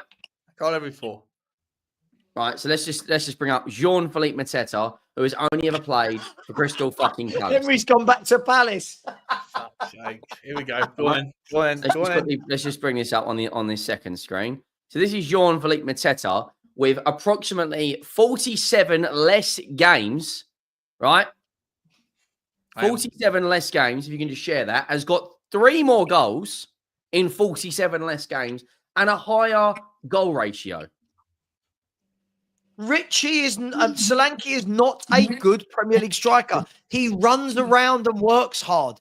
We've got to the stage now where we've forgotten what a good player looks like. So he's We're got praising 46 46 GA and 126 for Palace. But it's got to be on a per minutes played. I don't want to hear per games, per minutes.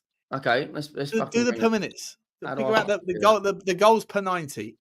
By the way, Richarlison's goals was 0.36 or something. Solanke's was like 0.23. Yeah, but Richarlison's big chances missed is like bigger than anybody's in the. It's bigger. It's got a bigger fucking belly than I've got.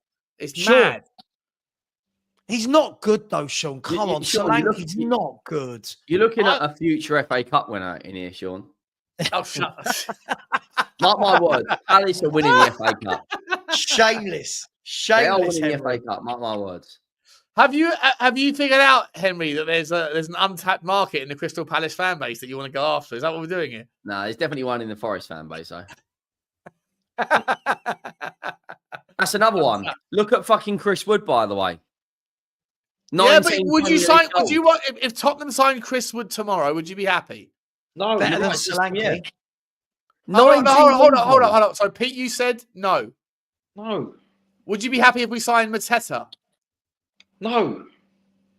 Fine. Thank you very much.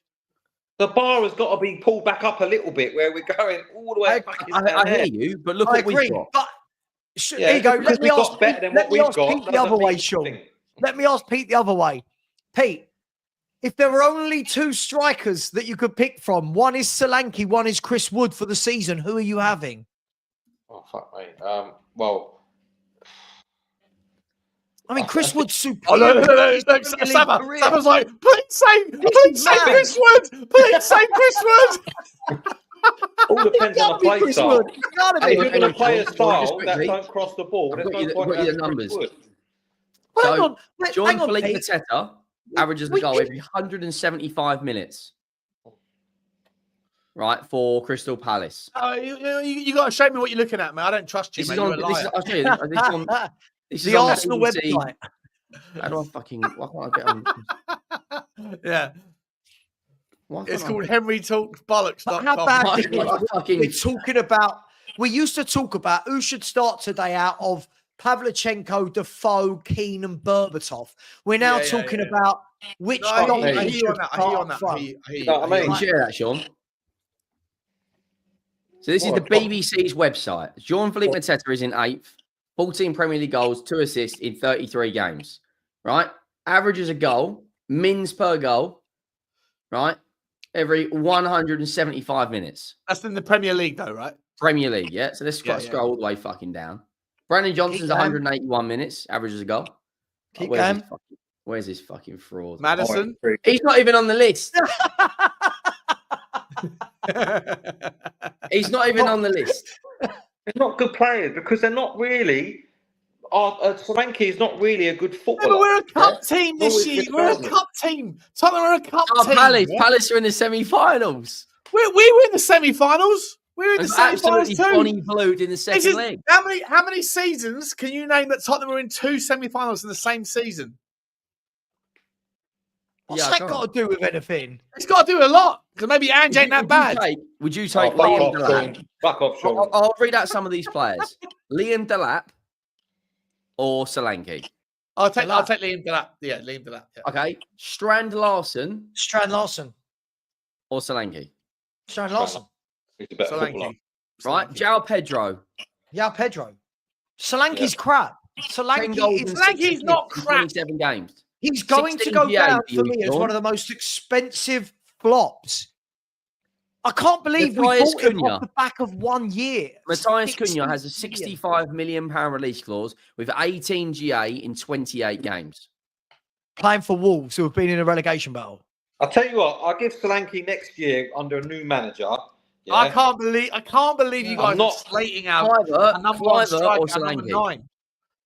Richie's you guys are miserable, but he's nowhere near as bad as you guys are saying he is. His career shows. By the way, hang on a second. Let me pivot this these two boys at let me try and be a little bit outside the box thinker here. Right? You are suggesting that he is awful because his specific numbers are terrible, and yet those that defend him, I would be doing them a disservice if I was not to say he is someone that allows, from his hard work, which sometimes is selfless, for other people to participate. So what I would ask of you is there a way that we can quantify his value in the goals that Brennan Johnson is a participant in, that James Maddison is a participant in, that Sonny's a participant in? No, there must be a mechanism to qualify the fact that Tottenham spread our goals. We spread our goals around. You're trying to spin a player. Listen, Sean, my problem with this is, right, this is a bloke that when we signed him, loads of us said, this guy's not had a good career. This guy is not good. He's had a purple patch for Bournemouth. And our fans now have been very wrong about this guy. We're now trying to find different reasons to quantify why he's not been very good. All right, let me simplify this. Let me simplify this. Sure. Would you say either the Brentford? There's 500 people. Hang on 1 second. Chat, there's 500 people here, and you've been here for the last 3 hours. And I love that about you. 1. Hit a 1 if Solanke is better than how Henry and Pete and Sava are ascribing. Hit a 0 if he is as bad as they are ascribing he is. Don't worry about whether he's good enough. Just let's just level it out on what Saba, Henry, and Pete are saying. As well. 1, is he better? 1, if Solanke's more valuable than what Saba and Henry and Pete say. 0 if he isn't. Let's see what's coming in. Can I start you, Sean? So if I said to you in the next game, right? If I said to you in the next game, who are you starting? Are you starting Richie or Solanke? Solanke all day long. But okay, but when you say all day long, but based on what? Like based on his work ethic, based on his ability to connect the dots, based on his ability to create passes, based on his ability to come deep, pick up the ball and thread, based on his ability to finish. The only thing that Richalison has over anybody else to finish. Yes, he does. The only ability that he has over Richalison, certainly. Sorry, the only ability that Richalison has over Solanke is aerial threat. And that's which is valuable. None of this is proven from their stats and their data. None of it is proven. John, can I ask you a question? Yes, it is. None of it. No, it's not. If Solanke was to go in the summer, hypothetically, would you take as an upgrade Wisa or Buemo? Yeah. Both. Would you take Ollie Watkins? Yeah. Okay. Would you take Cunha, Cliver, or Delap? Well, Cunha's not the same sort of player, so like that. No, but he can play as a false nine. Granted, he's not an out and out striker. Would you take Delap? Yeah. Okay. 100%. The other question I've got is, how many clubs right now are looking at Solanke as a player to buy? Well, I'd imagine every single fucking club right now is looking at Delap, Mateta. Yeah, but that's because of availability. That's because of access. That's just because of natural. Yeah, but there's access. If you want the player, you go and buy it. Like no, but United today, while we're talking about this, but you have no idea what's going on in the boardrooms of football clubs. Of course I don't. I can only read reports. Is what you read about on the Athletic or you read about on Football London. I look at more reports on a daily basis. To be honest, Henry, given me and yours history of like rolling out some basement, rolling out links. You're happy to use teamtalk.com as a fucking justification for your point, bro. There's nothing fucking wrong with Team Talk. Manchester United right now are heavily linked with John Philippe Mateta and Matthias Cunha. No, I'm saying Matthias Cunha is not a like for like. So it's no point. Can I ask the obvious question? Right?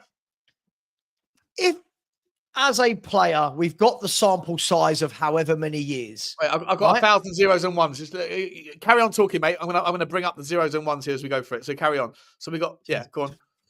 If we've got a player that the sample size shows that this is what he's been like through most of his career, why are we now trying to desperately defend him? Let's be fair. We should have bought Solanke for £20 million. That's what he is. He's a £20 million striker.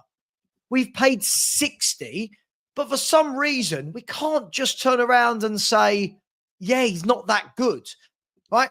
Richarlison, by the way, this sounds like I want Richarlison. I don't want either of them, but Richarlison gets into that penalty area better than Richie and looks more dangerous.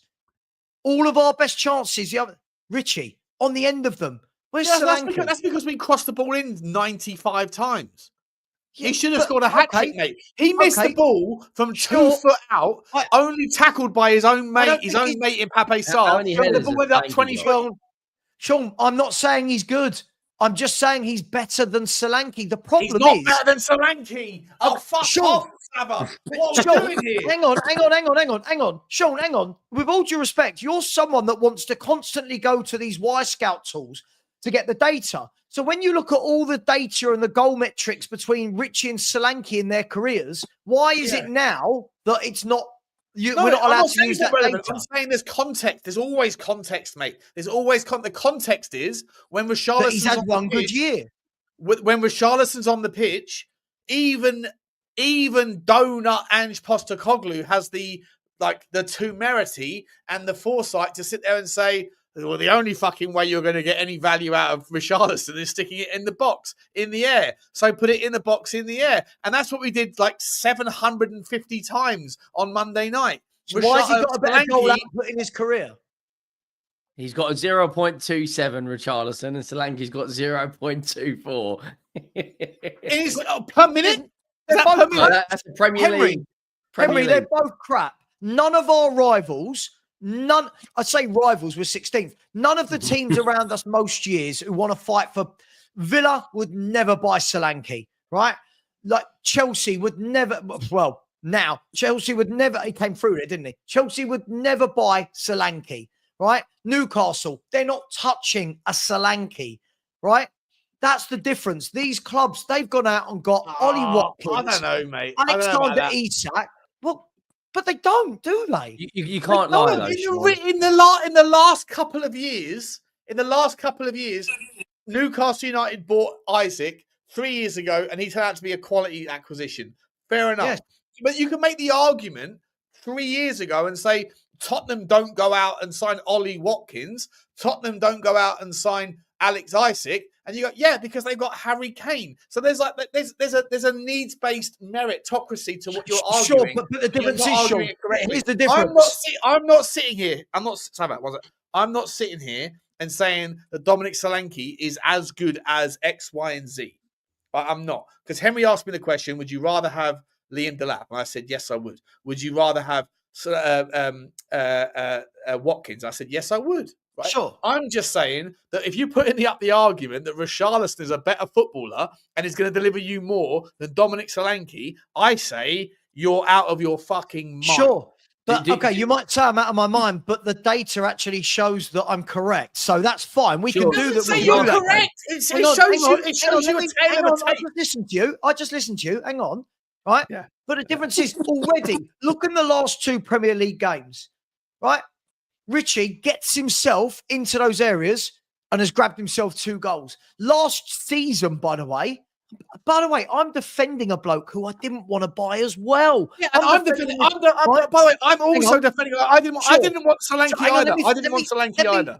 Sure, but let me finish. Right, last year, even in a spell, I think Richarlison got something like 12 league goals.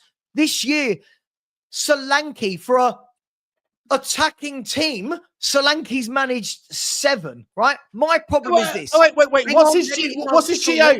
But just quickly, what's his GA out? So Henry, I'm not talking about Saba. Give me 10 seconds. 10 seconds. I'm in the middle of a Saba. I know you're in the middle of your point. Saba, Henry, just whilst Saba's finishing his point, can you please let us know on the screen what Dominic Solanke's GA is across all competitions, not just the Premier League. But I'm talking about putting the ball in the back of the net in the Premier League, right? Solanke. All competitions. 20 and 39.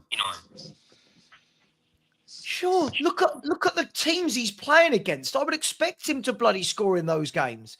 Look, my point is this: what you just said there about Spurs and Kane and Spurs had Harry Kane through the youth team. So what we saw was for an entire decade, no one at the club was tasked with going out and seeing what is a top centre forward, right? In the year that we knew Harry Kane was about to leave, right? And then the year after Harry Kane did leave, our club decided that Solanke and Richalison is what we were going to do. That shows, one, how bloody bad are we at scouting? And two, how lazy at scouting. Because people who are, Pete, Henry, right? People who are sitting there going, oh, Solanke's not been good or whatever. Who thought he was going to be? Why did people think he was going to be good? We know how we play. It doesn't suit Dominic Solanke the way he plays. He hasn't got good hold-up play. He's not brilliant in the air. But yet we all seem stunned when these crap players don't work out. I don't get it. He averages a goal or assist every 294 minutes. Who, Solanke? Yeah, Mateta's was about 130. He's got 12 goals this season. He's got 7 in the Premier League, 3 in the Europa League, and 2 in the League Cup. And he's got 8 assists. He's got 3 in the Premier League. Henry, sorry, mate, super quick. Do you still want to go to Bodo Glimt? Yeah, how much is it? Text it to me.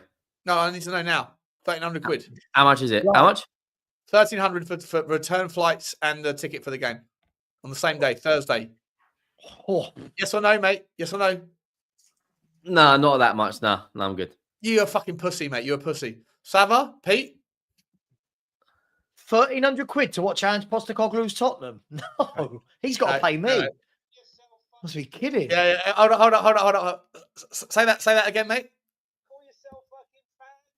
Can you hear that? No. He's saying you're fake fucking fans and fuck you. Is that Johnny? It's Johnny, yeah. Ask him if he's picked up Harry Gray right. yet. If he was right, how much is the away ticket? Ask him if he's picked up Henry, I explained the pricing mechanism about 3 hours ago, and you went, if you can get me a ticket, let me know. I haven't changed my price, and suddenly 1,300 quid. It's 1,200 quid, right, Henry? Johnny, for the whole price? 1,200 quid for 1,300 quid? 12.50 for return flights and a ticket to the game. UEFA ticket. So when does he need the money by? Well, today, tomorrow, whenever. I can front you. No. Hey, these are Henry, are you in or you out? Henry, are you in or you out? I'm in. He's in. Okay, yeah, Henry, you can't fuck him about. You can't fuck this guy about. Are you in or you out? You in? I'm in. I'll jump to the money now. All right, Henry's in. You boys are a glutton for punishment. 1,300 quid. No, it's fair enough. Okay, I'll finish the stream. I'll finish the stream in 20 minutes, and then I'll call you. Okay, see you, mate. Bye. Henry, you in? We're going to Bodo fucking Glimt, baby. What have I got myself into? Fuck my old boot. Henry, the bags up there. There's more powder. There's more powder in Bodo Glimt than there was actually. It's mainly ice. Sean, live on your show, can we get Henry to ring his beautiful young lady? She's in the other room. She finds out that he's spending £1,300 for one night in Norway. Come on, Henry. No, sorry. Not even one night. Not even you're in and you're out. It's like the hokey fucking cokey of football. You are flying in. Bag packed on the doorstep, mate, that is. Henry, write a WhatsApp and show us. Wow, you boys better go to the flower shop first, mate, before you tell her that one. Mate, listen, I justify it by saying, first of all, I've never been to Norway. Second of all, you might just meet you might just meet your little princess over there because you ain't going to go further places where you're going to meet nicer people that are just like they have got no idea what I could bullshit a lady from Bodo, and she has got no idea what I'm saying, and she might just fall for the bollocks. Because she hasn't got any real reality with like London life. And I bring her back and then corrupt her. But also, how many times is Tottenham going to get to the fucking semi-finals of the Europa League? Not often. I'll tell you, Edem, that's a good joke. Edem, that's a really bad but good joke. I like that. Sean, the females over there do have eyes. Can you imagine? Sean meets a nice lady called like Greta or something and goes, yeah, but Dominic Solanke is good. He is good, Greta. He is better than your striker at Bodo Glimt. Imagine it. Who is the striker at Bodo Glimt, Sava? Should we be signing this guy? Should we be signing him? Isn't it? Isn't it right? Talking about Bodo Glimt, have you seen they've got 3 of their best players suspended for the away leg, ground, and now I they've might got be an fucking injury as tingled well. by the time I come back from Norway. By the way, Berg not playing for Bodo Glimt battering is huge. Berg, their midfielder is brilliant, and I'll be surprised if another club don't pick him up. Also, how old is he? I don't know, actually. I don't know his age, but whenever I watch Bodo Glimt, this boy runs things. And I reckon at some point, somebody's got to take a punt on that manager.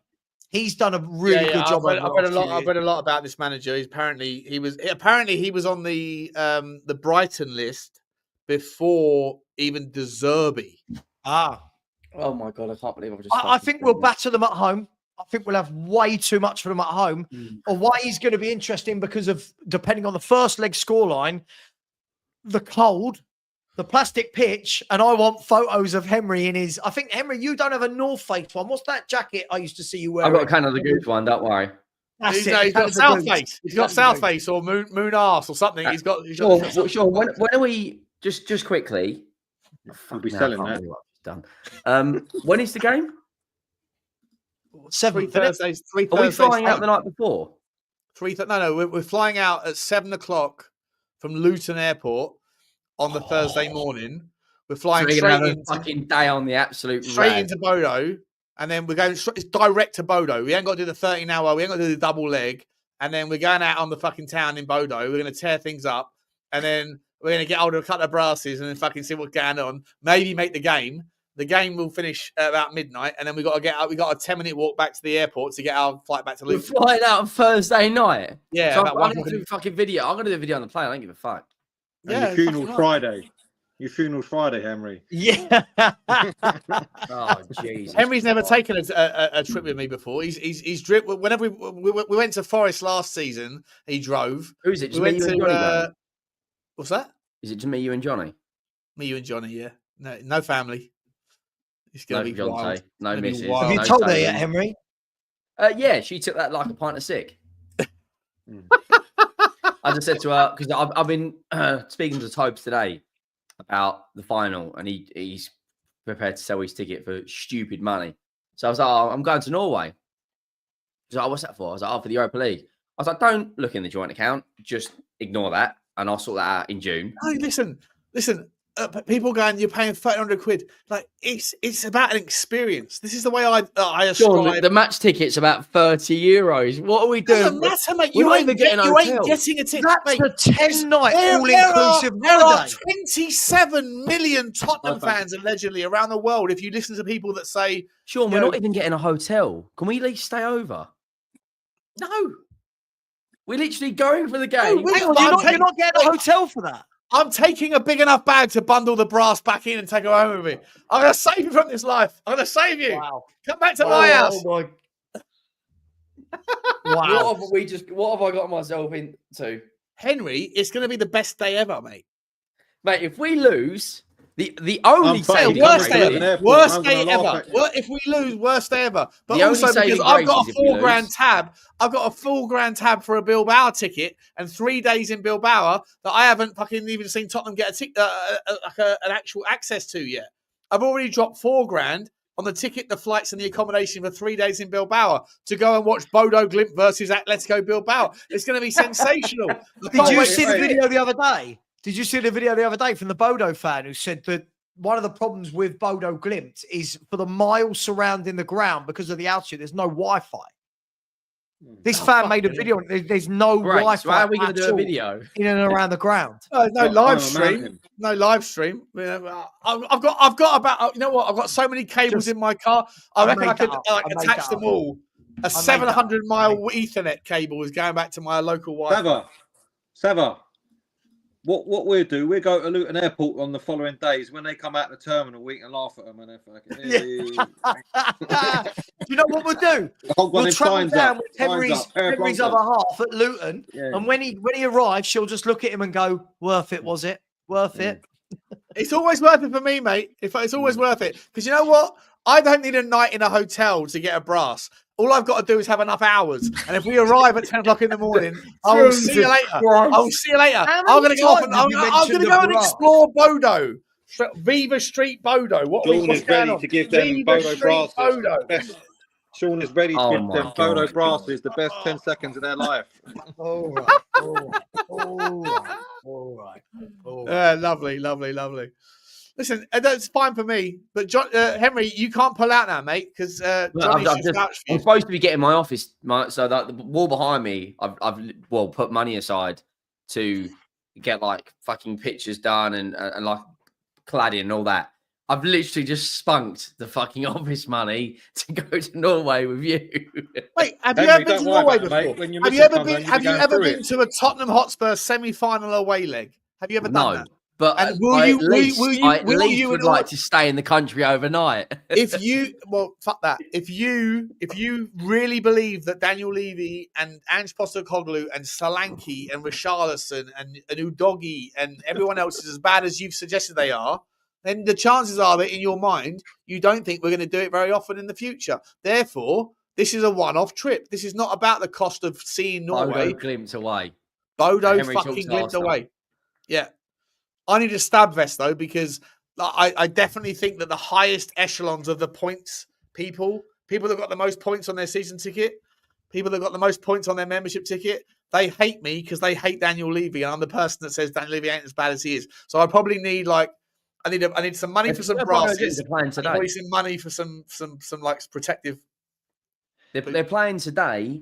They're playing on Sunday, and then they've got us. Thursday, 8th of May. Don't worry about that wall, mate, because when she comes home, you're going through the cunt, so I won't worry about it. Henry, it's not very fucking solid either. Henry, I hope that's past the board. Are you going to be able to do a video from the stadium where Arsenal are scary? Oh, don't worry. I'll buy about 400 videos just to get me money back. Yeah, Palace channel, Ipswich channel. Mate, honestly, if Palace win the FA Norway, Cup, Arsenal are scary. Forget that Spurs have just got to a European final. Thomas Partey is the greatest defensive midfielder. I've actually got a video coming out on Partey today. I don't want to know. We're having our own Thomas Partey up in Norway. Let me tell you that, Henry, mate. You better fucking get on board it, bro. You better get on board it. Our own little Thomas Partey is happening. Listen, guys, we've been going for 3 hours and 12 minutes. So I think there's no better time than now to say to round it off. What were the conclusions we came to? That Richarlison's not John Matar is a better striker as Solanke, but Solanke ain't that better. Okay, what else did we get to? The Ange should be sacked regardless. He's the best front striker in the league, and Palace are going to win the FA Cup. And we're going to Norway. I've not spoken to fucking anyone on YouTube in probably about a year. I've kept myself in a little cocoon. I've come on here, slated Solanke, and now spent 1,250 quid. I can actually fucking expense that. Of course you can, mate. Of course you can. You're a YouTuber. Not if you say it live on stream. Yeah, exactly. Big up Henry Fong TV. There he is. It's one of my favourite accounts. I like Henry It's not me, TV. by the way. I haven't seen this geezer since the bygone days of going on to Henry Wright TV and having arguments about Aston Villa. Good to see you, Henry Thong. Good to see you, mate. Listen, boys, we'll leave it there. Pete, anything coming up, mate? Great to have you, man. Great to see you, buddy. You look fantastic, mate. Great to have you back on the show. It's been sensational. Any socials you want to plug for the team? No, don't get involved in all that bollocks, mate. I ain't got time for that. Well, either way, mate, you're a fucking legend. Early. How was your lunch? Was your lunch lovely? Stone fucking cold. It came from Bodo. Yeah. It was on the first flight in. Yeah. They didn't get the direct flight, Sean. No, yeah, they had to do the 13-hour fucking. Sandwich had to do a stop off somewhere first, didn't it? First. Yeah. Cheers, Pete. Love you, man. Great to have you, man. Great to have you, man. Love to see you again. Henry, what's going on, mate? What's going on? Henry talks football and Henry talks Arsenal. Or Henry talks football. What are we doing today? I've got 2 videos dropping that I need to film. One's Arsenal? a transfer video about Bowen, Kulu, Partey, and Zubamendi, and the other one's about ranting about Spurs again. Oh, 100%. Illmatic, mate. If they get past fucking PSG, we are having it off. 1,000,000%. If they, because their PSG game is the fucking day before us. He'll know. If I get a text message saying Sean, I've fucked up, mate, I can't go. Sorry. No, 1,000,000% I'll be there. It's because PSG made it through and his Arsenal got fucked up. I've already got them. If Henry does that, if Henry mucks you about with this, I expect a full-on attack video about him live on YouTube. I'm not going to Henry. It will literally be me on the way to Luton. I'll stop off via wherever it is, Bishop's, wherever you are in Essex, Henry. I'm coming with a knife. Mate. Yeah, there's going to be trouble. What time we got to be at Luton at 7 a.m. No, the flight's at 7, so it's like you got to be up at 4. Got to be there about 4. This is where being an addict comes in. You just don't go to bed 3 nights earlier. You start your party on Tuesday, and you lay there for 3 days.